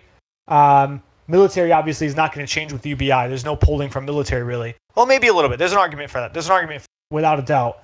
But a lot of things like housing and community, benefits for veterans, Medicare and health, and then finally, when we look at mandatory spending, it's literally UBI.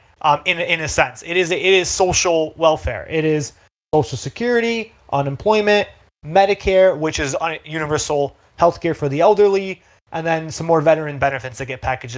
So a main argument for UBI is essentially we would cut all of these things. You would stop giving the same military benefits that currently exist. You would stop giving Social Security. You'd drastically reduce Medicaid and Social Security, and instead create a UBI system where from day one people have funds, people have money, people have free choice with their dollars. People could now it's you can't survive on just that, because if you want healthcare, you're also going to need a job still. If you want fancy stuff, if you want to go to college, you're still going to have to do some type of work. However, if we strip other funding programs and just do UBI, then it's actually kind of doable for first world countries. So it's still expensive. It's still expensive. I might push back on a small point, and I wonder if you concur with this, Tim.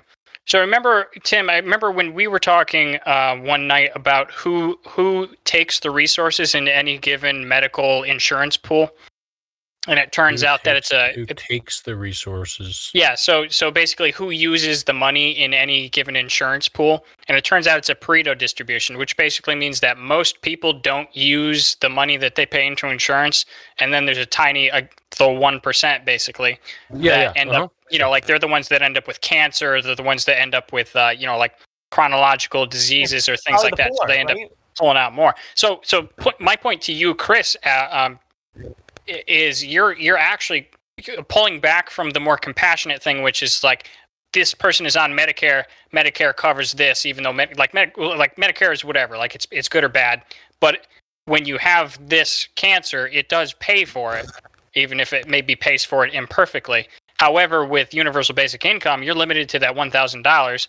Most people are going to make out with that, but there's going to be a few people, the ones who the left cares about most, the most needy, the people who are the most sick, who are going to suffer under that. Well, I actually think Chris is wrong on one thing, in that I don't know that I've seen many, if any, UBI propositions that removed Medicare. That's not one of the policies that would be taken away. Social Security potentially, but not Medicare and Medicaid. Oh, okay. That's something I would agree with. Is we would keep like the healthcare system, but you would definitely, without a doubt, strip benefits from these other categories, and and also for what it's worth, and I think I'm accurate in this. I don't have the number for it. Some of the biggest expenses of healthcare, insurances, unemployment, these are going towards like lower class poverty. If we can do things such as ensure that there's a flow of cash to people that would otherwise be struggling, well, first and foremost, you would hopefully see other positive outcomes like reduction in obesity, reduction in crime, reduction in certain dangerous lifestyles, improvement in education. These are things that would in turn convey into lower overall health problems and epidemics for our country because people would just be healthier from day one. It's just like they would just be better off. The person that hopefully people aren't just using their UBI to just chug McDonald's all day, but if they do, that's their choice. But I think most people at the end of the day as well, like I think one thing that, and this is getting a little bit further into the conversation, one thing that we're forgetting is that humans are not these robots that are operating in a vacuum. Humans want more for themselves. They want to do better. I make more than I've ever made in my life right now, and I'm like, I kind of want to make more now. And that's something I never thought I would feel, but I'm like, wow, I kind of want to make more. And so, and honest to God, but Chris, all right. This is the psychology thing. You are, and like the reason why when I was rounding up my posse and when I was considering people to be on this podcast with me, you are a driven individual, right? And I'm not just saying that to butter you up. But a lot of people have a drive. You create things. You have drive in life.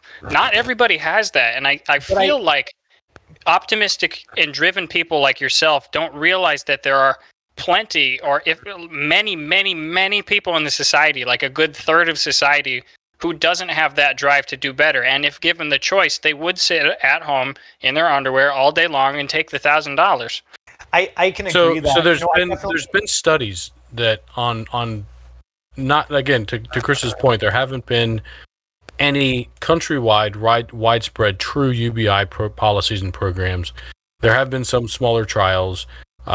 But there's been studies done. So MIT and Harvard, as an example, did one, and they did a study of government cash transfer programs across different countries and different time periods, and they found that there's no average impact across everybody that received this. There was no overall loss of work behavior, like no change in work behavior.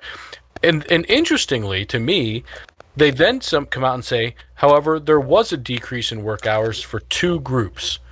And before I talk about what those two groups are, what that means to me is that there was an actual increase in work hours in other groups, because overall there was not a decrease, right? Right. The two groups that had a decreased number of work hours were mothers with young children and children in high school. Yeah. I think, too, where it comes into is that, and a really important factor in all of this is that, whereas, like, yes, I agree. I think, and I really appreciate the kind words. I do feel like I have more drive than the average person.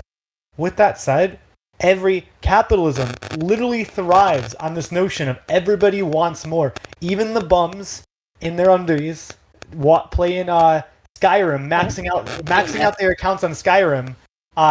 These people are going to want to buy the next Skyrim. They're going to want to buy the PS12. They're going to want to buy like these fancy things. And so with that, to be able to have rent, to be able to, even with roommates, to be able to pay for your groceries, even if you're just like munching Taco Bell, to be able to have these nicer things, you eventually are going to get another job still. The UBI, yes, is it going to create an overall average amount of money that you have? Sure. It'll eradicate those serious problems of like housing and apartments. Things that I don't foresee it doing is drastically changing the workforce, because one, first and foremost, there's going to be some inflation. So that PS12 is going to cost a lot more. So why is there going to be inflation? So let's pretend there's not inflation, because I'm not going to go down that rabbit hole. Either way, you're going to want to have those. Hold on. Is your assertion that there will be? Oh, wait, are you talking about normal inflation, or are you asserting that with UBI comes inflation?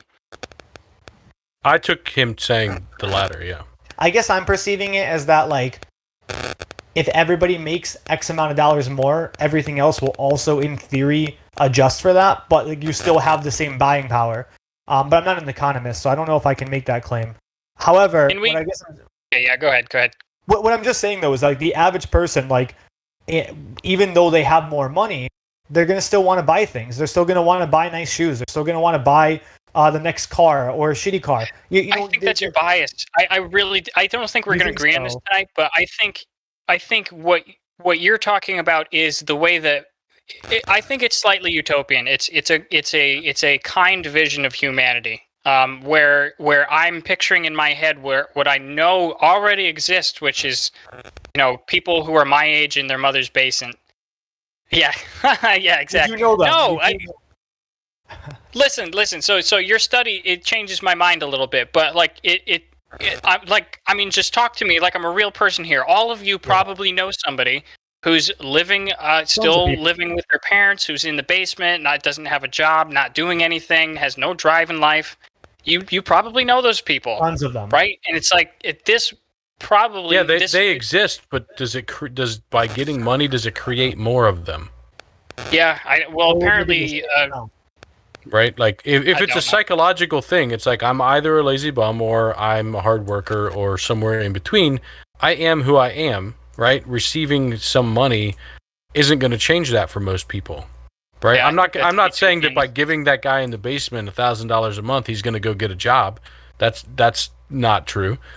But the studies have shown that it doesn't change the average behavior, the behavior across the board. So I disagree. and specifically in that's what the studies show. It doesn't. I mean, that's think those the studies- meme I just threw up honestly is think because those studies are wrong. yeah. Well, I that's think- the I meme think I just too- threw up because you're like, yeah, I believe this because I just do. Right? Screw your facts. I just think it's like, so eminently logical. Like it's not like just me not saying, look, Zeus is still my god because I don't care what you say, I believe it. Well, hey, Right? look, maybe a bit more utopian, thought games, but in theory, right? Like, so those bums that I know a handful of bums that are just, they're living at home, they're working as little as they can, so they can play as like they've balanced the equilibrium of like hours needed to work to sustain right. video games. Yeah, exactly. Yeah. And so let's say we pump them up with like $800 a month, right? They continue living at home. 40 years go by. They've either done one of two things. They've either spent all of that money, which has then gone right back into the economy. A lot of it's going to get captured by tech companies. A decent amount will probably go into the local economy. Second, they save it because a lot of people do that. A lot of bums I know just save their money because they just don't know what to do with it, and so they die, and then it just gets inheritance taxed. Like what? Like It's not what? gonna wealth get taxed. It doesn't get taxed. Death tax. If they Yeah, die, If they're a bum, it does not get inheritance tax. well, if they die and they have 180,000 in their bank account and they haven't given it to anybody, then it just gets claimed by the government. If they don't leave a will that Really? says, yeah, if you die and you don't No. designate your money to a charity, That's shady. a trust, or they give it to a family member who hopefully isn't a bum, and then they spend it. Going to the government is the absolute last thing that happens. They do a search for any living relative that you Oh. have. Really? Yes. That's good. So somebody will I get actually it. like that. And the government people doesn't get get it unless there's no inheritance tax unless you're like over $11.5 million in Oh, your got state. it. So So I'm guessing if you're a bum, you're not going to be crossing that Well, threshold. so the money will go somewhere though, and then that person will use it productively. It just is going to take a generation to get to them. Right, but look. Okay. All right. I Fine. mean, I How get about this? the feeling, right? I understand that idea that there are bums out there, and there may be a small number of people that were working because they felt like they had to, but now they don't have to with this basic income, and they might not work as hard, or they might work part-time. I'm not arguing that there's not some small percentage or small subset of the society that is that way. But what I actually believe counters that is there's a group of people out there that were really down on their luck, had bad things happen to them, entered a position where they're not working at all right now, even though they want to find a job, right? And Yep. I've seen a lot of documentaries where they're talking to homeless people. Some of them you can tell they're just like, look, I don't want to work. Like, I'm fine living like this. And others are like, I had a really nice house. I had a family. We got divorced. This happened, that happened. I lost the house. I didn't have a house. I was living out of my car. I ended up getting fired because I wasn't able to wash my clothes. Blah, blah, blah. all the way down to now they're living in a tent in a parking lot somewhere. And those people, if they had the support structure to give them that little jumping off point, they would get back into the workforce. So I think those two set, in my opinion, because I do think that it's a small enough number of people that aren't already bums that would become bums, which is really the dip. We're looking at a delta, right? At a change between one and the other, not what's already there. That it's not going to be a big impact and loss to the labor force. One thing that I really try to kind of build on in this conversation, And the studies support me. One study that I was trying to find that I couldn't yet, and I would love to one day down the road run a study on this maybe. I would love to see employment rates, because I don't have an answer for this. I can barely even speculate. I would love to see what does employment look like, and obviously this has lots of nuances, grains of salt, immediate devil's advocates, immediate like, well, that's apples to watermelon, can't even compare. With all that said, it's something I'm interested in. For those people that started jobs at 20, that gave 20-year pensions, and now they're in their 40s, and they qualify for early retirement to live on a pension, I'm curious how many of them once that have left the job, accepted the pension, continue to work, or just live on that pension.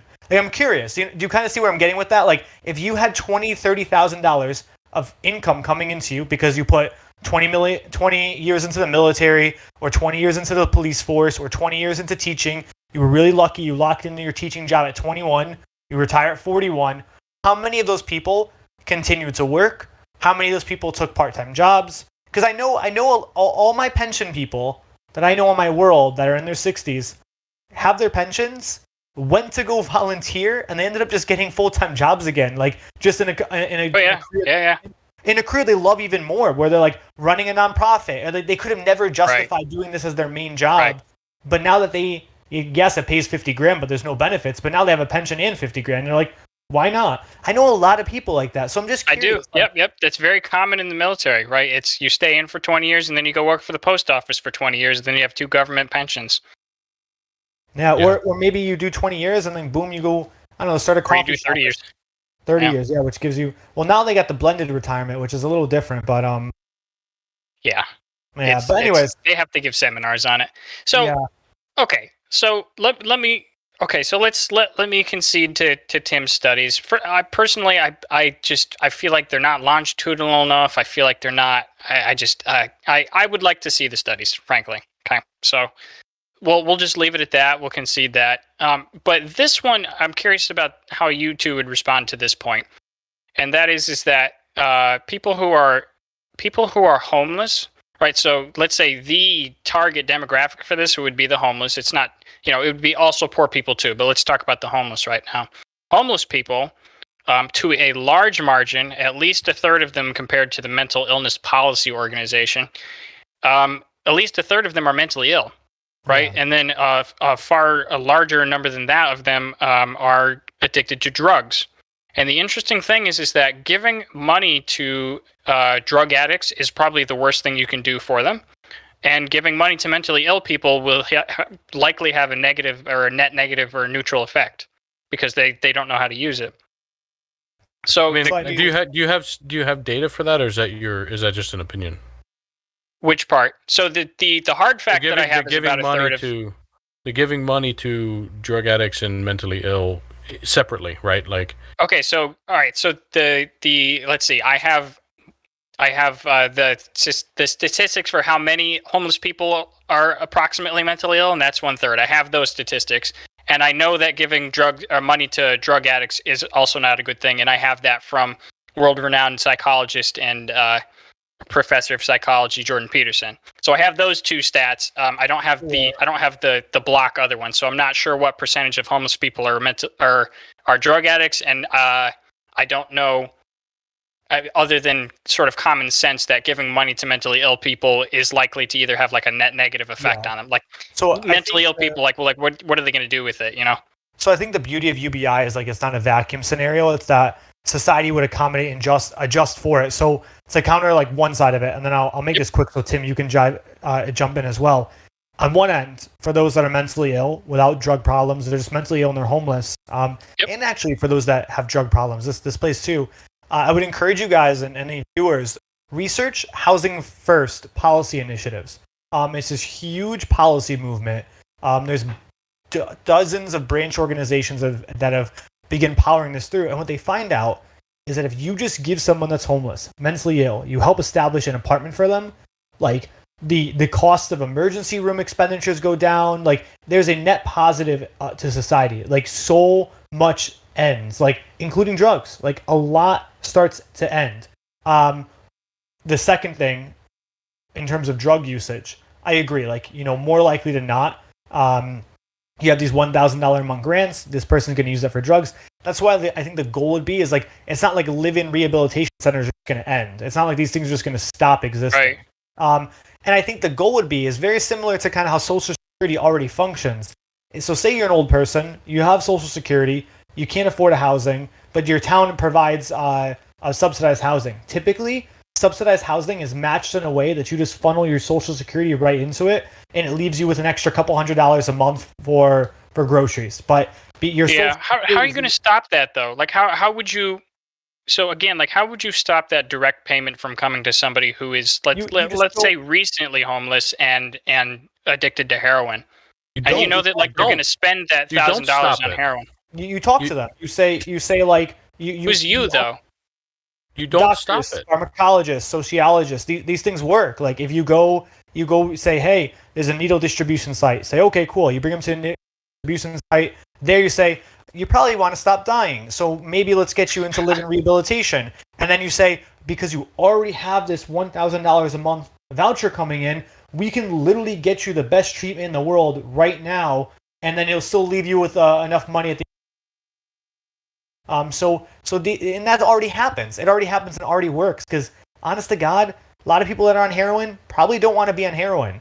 Some of them do, and just like Tim said, you can't stop them. You cool. You don't like that. That's one of the beautiful and unbeautiful in a way things of UBI, right? Like on one hand, it's beautiful because it gives each individual the individual responsibility to do with the money what they feel is the most valuable for their lives. The downside is there's going to be jackasses that don't do the right thing. But similar to the initial thought of like, well, if I gave people money, they'd stop working. There's that thought of if I give people money, they're going to abuse it. And so there's four main arguments against UBI. One is it makes people not work. One is that they're going to misuse the funds. That's the one we're talking about now. One is how do you fund it? Really. It's gonna make everybody broke, right? You got to take it from the rich. You got to whatever. Right. It's taking money from people that earned it and giving it to others. Yep. You basically have a billionaire benefactor out there somewhere. And then the fourth one is it's going to cause inflation and then end up being a net negative at the end anyway, right? Right. So right now we're talking of the misused funds one. Like people are going to spend it on shit that I don't think they should spend it on. No. No, we're not. I need to be very clear because that's not what I'm talking about. I do not give a shit spending if people it on drugs. No. I'm saying that people will spiral further into their drug addiction and die. That's not compassionate, and that's not frivolous spending. That's not compassionate. No, that 100% falls into the misused funds. They're spending it on things that they frivolous spending and putting somebody in a death spiral by giving them more money. I understand that. And I'm saying, well, first off, the people that are going to go into this death spiral are the ones that already can't afford to buy this stuff, right? That's very few and far between. It's not like I'm going to give somebody $1,000. I'm not saying it's. I'm not saying how many people it is, but they exist and should be considered. They do, and they should be. I 100% agree. And what the studies show is that overall, on average, spending on these things goes down when you give people money. Because they start to see that they can spend it on other things and improve their lives and improve their livelihood. I would also argue on a point that you made earlier that the target audience of UBI is the extremely poor and homeless. And I don't think that is the target audience. They are part of the target audience, but they aren't the core of it. If they were, then you wouldn't be talking UBI, you'd be talking targeted funding for poor people, right? So to me, UBI is for everybody. And to me, where I think it's more beneficial is the people you talked about, the person living on Social Security that's 65 and lives in a home. I don't know if we've talked about it much. My wife works for a nonprofit organization. And that organization's whole existence is to keep those people who live on Social Security, and that's all the money they have, in their homes. Because when their furnace breaks or their roof starts leaking or something like that happens, and their Social Security is not enough for them to pay for those upkeeps and those repairs. And without my wife's company, they would lose their home and get stuck in public living, public housing, some other way of being supported by everybody else, right? So those people, I think, are also a massive target of this, as is you and me and anybody else in this country who could benefit from having the security underneath you to know that when the worst thing happens, I'm not going to be homeless. I'm not going to not be able to feed my family, right? So to me, it's not as much about funding the person so that they can buy the next PlayStation. It's about giving everybody this basic level of safety net that says, if shit happens, if things happen, you have this, you can do that. And to Chris's point, and your point a little bit, the people that have pensions, they go and find jobs that they find more rewarding, that they're happier in. And I think that could be a side effect, and that could be a negative. That could be detrimental, right? If nobody wants to deliver my packages to my door, I wasn't even going to talk about that, right? Because that is an interesting point right there, Chris. I mean, you talked about maybe more people will go into the arts. Well, so the wonderful thing about the free market economy is that we don't specifically subsidize certain things. We respond to needs. Basically, there's a salary for a McDonald's worker, but there's not a good salary for a mediocre painter, right? And the reason why the free market works in that area is because we don't need to flood the market with mediocre paint. We do need to have sandwiches served at Burger King. And if you remove the low-level incentivization of those sort of low-level jobs, I mean, you're messing around with the free market, and you're going to have a whole bunch of problems where somebody who should be doing something at McDonald's, and I say should, right, because it's an entry-level job, or it is a job that serves something for someone else, that person might decide to, go over here and make mediocre paintings that nobody wants anyways. Yeah, and so that's an interesting point, and that's actually one that got hit on in the video I watched today about vertical farms. They were talking about how vertical farms dramatically, I think it was like 1/20th or something of the labor requirement for farming, right? So they said if vertical farms take off, if we change this business, it puts all the farmers out of business. They don't have a livelihood anymore. And they said, we understand that. We know this is a concern. Yeah. And then they brought up the question of saying, like, but do you take something that may be for the greater good and avoid it because it may change something that is now? I think that kind of applies to what we're talking about. And like saying, it may change the landscape of how much we have to pay for certain jobs because of how much people really hate doing them, right? So those jobs may become more expensive for companies to fund. It may now cost me more to have packages delivered, or it may now cost me more to go to McDonald's for these jobs that people didn't want to do before, right? But that's not the same as overall inflation or change. It's just these now become more expensive and something else becomes less expensive, right? Now, instead of paying $500 for a piece of art on my wall or whatever it is that people decide to do, I may be able to pay way less for it, right?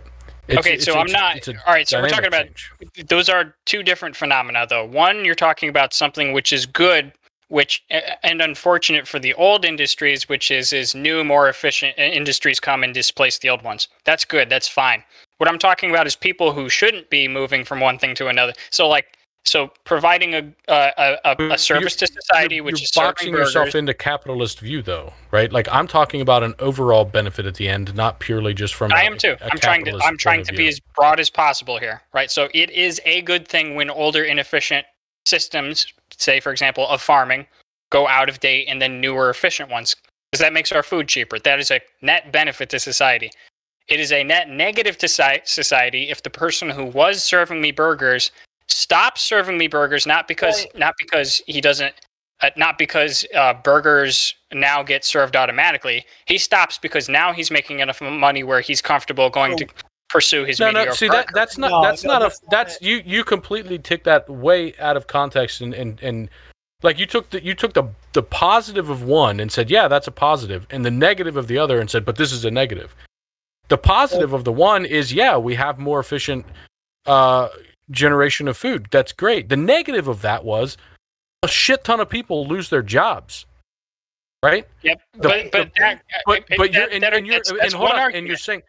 You're saying, I get that, but it's worth it, right? That positive is worth all of them losing their jobs. Yes. And obviously we'd find ways to get them jobs on that. Right, because now society has more efficient. But what you didn't say on the other side was the net benefit of UBI is this, that, and the other, and it's great. One of the negatives is we have a restructuring of the workforce. I get that's not a positive, but it is also not a negative enough to offset the positive gain of UBI. You didn't give it that. You just basically said, "Oh well, if they're going to restructure jobs, then it's a net loss. There's no other positive gain that comes from UBI." You just ignored all of that. I think part of it too is I just want to say, like, let's say UBI is $500 a month, which is what I believe would effectively help eradicate poverty, $500 to $1,000. Mm-hmm. Making an extra $6,000 to $12,000 a year is not going to create massive unemployment. Like I would agree with that, probably. Yep. Like you're going to see one of maybe three things happen. People are going to stay working exactly like they're already doing, and then they have a plus $10,000 to their income. They're going to say, well, since I make an extra $10,000 a year and my job only pays me $18,000 a year at like a McDonald's or something, or $15,000. Maybe I work a third less. So I make more overall at the end of the year, but I work a little bit less. And that just means either one, the pay goes up a little bit, they hire more people, or they automatize something, or finally the person just like actually quits and decides to be a bum on $10,000 a year, which is just not practical. Like no one's about to, like, no one already today lives on $10,000. Dear God, sure absolutely. I lived 10K. I lived on 10K for a year, and it was like the worst year of my fucking life. So I'm just saying, like, I don't think it's not like we're pumping people with 30, 40, 50,000 like basic income. We're giving pennies on the dollar, but what those pennies on the dollar do is they go a lot further for the people that are only making $1,000 to $2,000 a year. The people that are basically drug dealers, homeless. Well, not drug dealers, drug users. Drug dealers make a lot more than that. But we're helping the people that are homeless. We're helping the single moms. We're helping the families that have a bunch of kids. And unfortunately, like you said, like, Nate, if people wait until marriage to have a kid, they're gonna do better off. But unfortunately, that's not how life works right now in a lot of respects. And also, why not, Chris? It's everybody's decision. Yeah, it's more complicated than that, but. I like how you're totally on board for supporting everybody to have their decision and be responsible for their actions in that front. But when I say let's give everybody money and they're responsible for how they spend it, you're like, no. But what if they're heroin addicts? Giving a heroin addict money is signing their death warrant. That is different. They don't have personal agency, Tim. They will spend that money on heroin. Apparently, and they will die. People you're thinking of that had children out of wedlock also don't have personal agency. From your reaction, like, why not? Why didn't they wait till marriage? Okay, Tim, you realize that heroin changes your brain, right? Your brain relies on it. I understand. No, I understand, and I'm not trying to make light of heroin addiction or what would happen to them, right? I'm just trying to say, like, you're kind of mixing your view a little bit. There's a lot. Although I get it's not pure apples to apples. I'm not trying to say that. There's a lot to this is a giant. That's it. Yeah, it is a giant topic. I can go on, but let me just say, there's something to be said about true personal choice and then societal influence. For instance, we know that in states, the Bible Belt, the most conservative states, where abstinence-only education is the forefront of what we talk about in terms of reproductive rights and reproductive education and sex ed, have the highest teenage pregnancy rates. The Bible Belt is pumping out more 16-year-old babies than fucking liberal New England. Finally, we also know that the opioid crisis, heroin use, drug epidemics are epidemics for a reason. They're contagious. They are spread within the place that they are used the most. This is not a radical belief. Pretty much like opioid epidemic, first and foremost, you had a lot of people that took pain pills thinking that there was no addiction to them. Oh, yep, for sure. Yep. Secondarily, in communities where there's already rampant drug usage, unfortunately, the next generation is incredibly likely to also use that because they're surrounded by it. So it's not like, so there's bigger societal problems to solve the issues of drugs and teenage pregnancies that throwing some money at the problem is where it's going to help a lot of people in one respect. It's not going to end the epidemic. So there's other things that still need to happen to solve these. What I'm saying is like personal choice is a lot more nuanced. It's not as free form. In a sense, to be honest, I know I have some utopian ideas. I think the idea of personal choice and free form decision making is quite utopian as well. Because the reality is, we don't have our decisions are not as much as our own as we think they are. If you treat anybody like that, they will punch you square in the mouth because humans aren't designed to believe what you just said. Doesn't mean that it isn't true. We're still susceptible to it. True. But then you talk about does it most benefit me to believe that I have personal agency or to not believe it? People think they have personal agency, but we really don't. I mean, our decisions are so susceptible. Right, but if you go through life believing that you don't have personal agency, is that better or worse for you than believing that you do have personal agency? You should go watch Veritasium's video. I think it's titled were rich people lucky, or do you have to be lucky to be successful, or something like that? I'm familiar with those arguments. Let's do that. Well, no, he talks about exactly what you said. Kind of in a way is like, is it better for me? Like, he proves right that there's a significant amount of luck involved in being successful. Mm-hmm. Now, with that said, he then asks the question: is it better to know that and believe that luck influences success or not? Right. And he posits that it is better to act as if luck plays no part. Yep. When you're trying to be successful, but once you become successful, acknowledge that luck played a large part to maintain success and continue with it. Interesting. So it's interesting. You should go watch it. The last one we didn't talk about. Two we didn't talk about much. I want to hit on these before we get out of time. Yeah. We didn't talk funding too much, and then we didn't talk inflation much at all. Well, we all know it's expensive. The funding one's interesting because there's so many different ways it could be done. The most common that I hear, and this was Andrew Yang's proposal, and that's the one that's kind of stuck, is a combination of part of what Chris said, which is eliminating current social programs that would fall underneath this umbrella already. So this is, your food stamps. This is your unemployment. This is your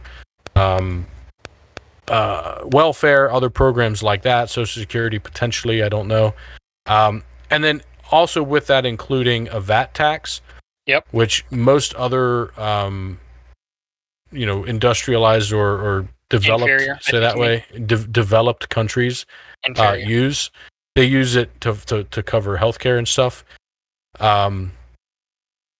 But most other countries use a VAT tax, and the idea behind a VAT tax and why that is better is it does tax everybody. Anybody that uses a product pays the VAT tax, but where it taxes heavily are corporations and manufacturers and other things, because it taxes every value add step along the way.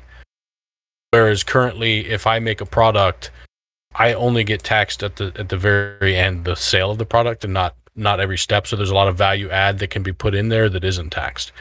It's a lot more complicated. It's expensive, I think, to implement and run. So there's a lot of questions there on if it's the right thing. But a lot of countries do use it, so it's not like an untested thing. But the big one that I hear a lot that we didn't talk about was inflation. And I think we might all be on board. I don't know if Chris thought there was going to be inflation, but since I posited that when we were planning this podcast, I've come to see that I haven't found anything that posits that inflation would take place. Yeah, and it's a common thought from people that it would take place, and so I think it's worth for our viewers at least to talk about why most economists think that it wouldn't.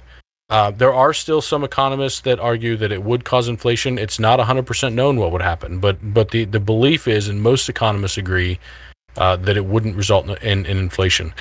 There's been a couple studies and a couple small examples of where this was done. One that I read about recently was done in Mexico. They gave 3 different communities, the study was done on 3 different communities. One community nothing was done to. One community got the equivalent dollar amount of food and other resources. So they were giving the vegetables and the fruit and all that stuff that they needed. That was equivalent to the amount of money that was given to the third community. And they did that for some amount of time, and then they compared the effect on the economy. Obviously, the economy that they didn't give anything to was the baseline. The economy that they gave money to had no or very, very little inflation. It was like 0.02%, and they said it was either extremely small or that was equivalent to 0, right? It's within the margin of error. And there was no effect on product pricing. So food, housing, all these are things that you think these people might be putting this money into, the pricing didn't go up. Part of that makes sense because you're doing it on a small community, and so you have the influence of the external environment, like constraining pricing a little bit. Unless those farmers that are producing the food and all of the goods that they're buying live within that community, it's going to be tough to... Yeah.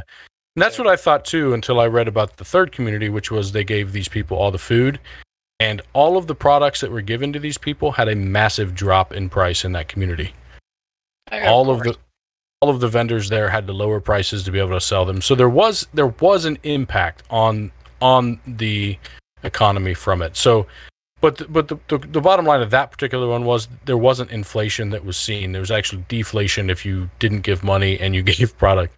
But outside of that, the big thing that I want people to understand is in any of the UBI propositions that I've heard, they have all talked about taxation, right?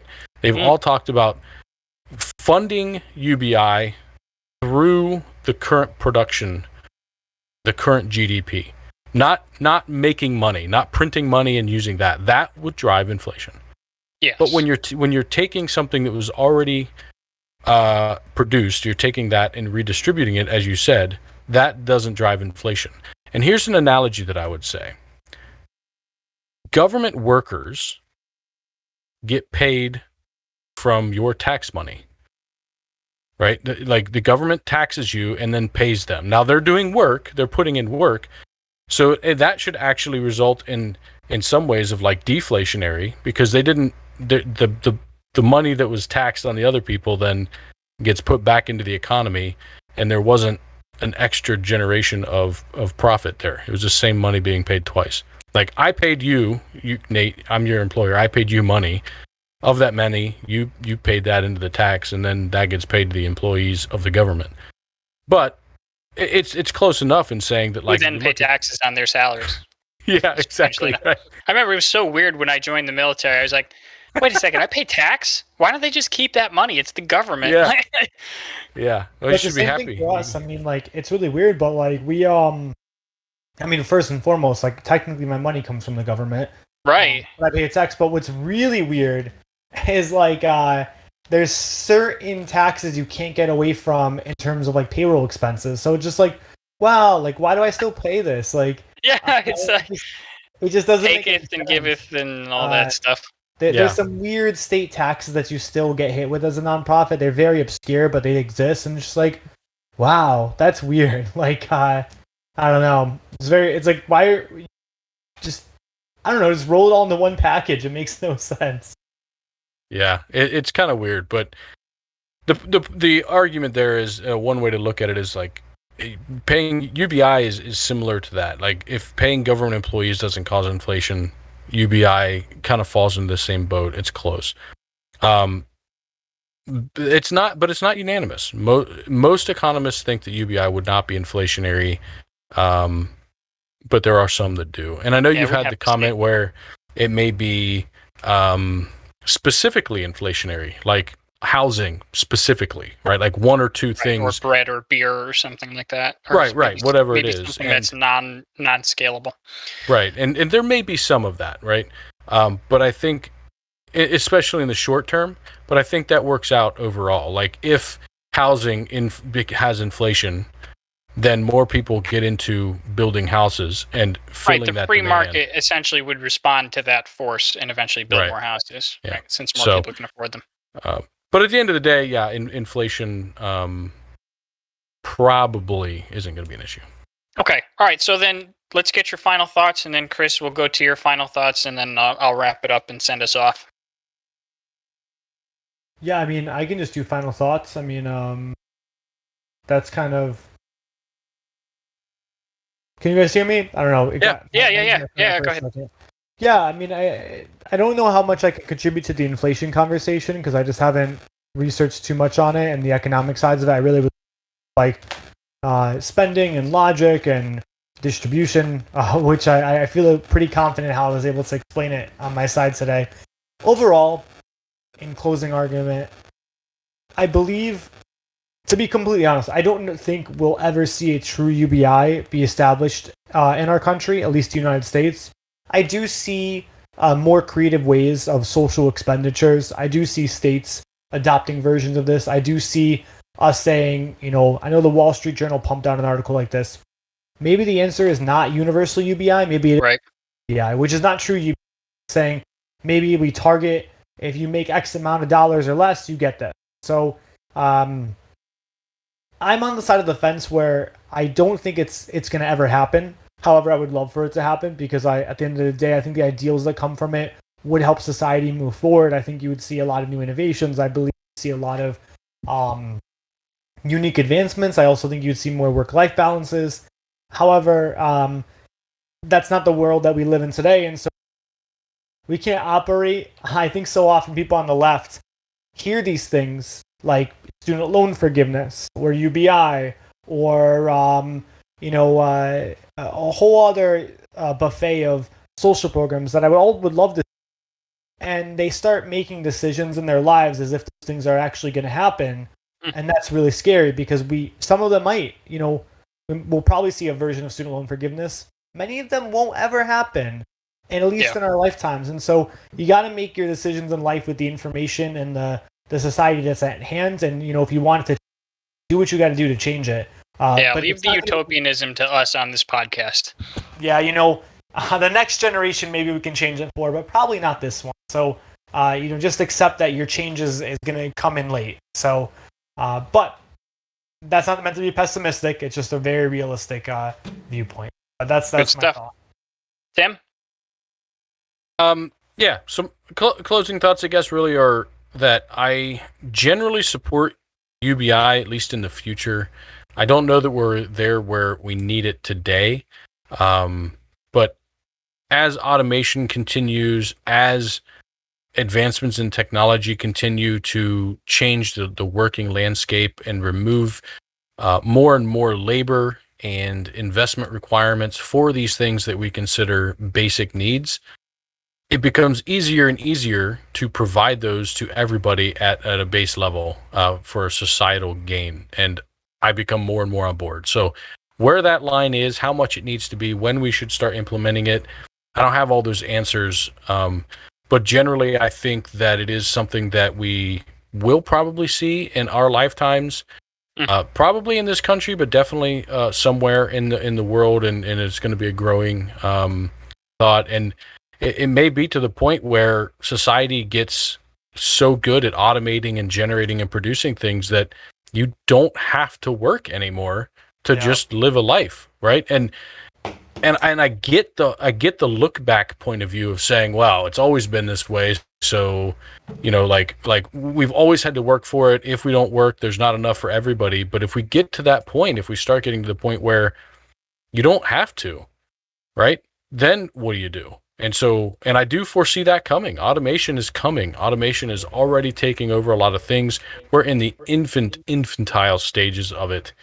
And we're going to get to the point where we may not have to work. It may just be, if you want to live a better life than this level of standard, then you find something to do. So we'll see how it goes, but I do think it's coming. Yeah, okay, all right. So there was a famous philosopher whose name eludes me at the moment who said that if So he's not humans so famous. he is that famous. I'm just horrible with names. He said that if humans were woke up in paradise tomorrow, they would take I'm paraphrasing heavily here, but they would basically take maybe a day of I think it's like a week of carnal relations and imbibing and eating, and then after that they would figure out a way to break the system, just so that they can start over again, because our brains are designed for the struggle. I think that alleviating the struggle doesn't jive with our psychology at a very base sense. And then on top of that, I actually think we've already basically achieved the UBI. We're all extremely wealthy. I mean, even all of the socialist college kids basically have cars. If they don't, they still have a whole bunch of money compared to like any other standards of any other time. And while that's not UBI per se, it's easy access to the middle class. Like I said, there's a Brookings Institute study that says that basically all that you have to do is, and I know it's not this simple, but if you can do this, you will likely end up in the middle class, which is finish high school, get a job, and don't have a kid out of wedlock. And those are all choices that many people can make. And I know it's not that simple, but like you can get in the United States, you can get in that middle class. Almost every single one of you, especially if you're listening to this podcast, which means you're wealthy enough to have a phone, like you can get into the middle class. You can do it. That's like it's so to me it's like we are already so just immensely wealthy that basically all we need to do is take care of probably the drug addicts among us and the mentally unwell, or the low IQ people, like people who can't take care of themselves. So as long as like we can target the help, but I think we basically already have UBI just by dint of we're so just immensely wealthy with the ideas and the gadgets that are around us. So I don't think we ever need UBI. I think it's if you agree with me, I think it passively comes on. Essentially, the more gadgets we have, the more ideas that we create as a society. Essentially, it's passive UBI. And then you just add social programs on the bottom of it to help the people who aren't participating in the workforce. So that's my thoughts on it. We don't need it. We have it. All right, you heard it here. Yeah, we already have it, guys. So you can, we just broke the silo. We had 3 different points of views. Look at that. Absolutely. Oh, all right. Well, that was good times. We ran over a little bit. I had a good conversation. I actually learned a lot from you guys tonight. I hope you probably didn't learn anything from me, because everything I'm saying is eminently obvious, anyways. I learned what Ben Shapiro believes. That we should nuke hurricanes. Yeah. I got a master class in Ben Shapiroism. Yes.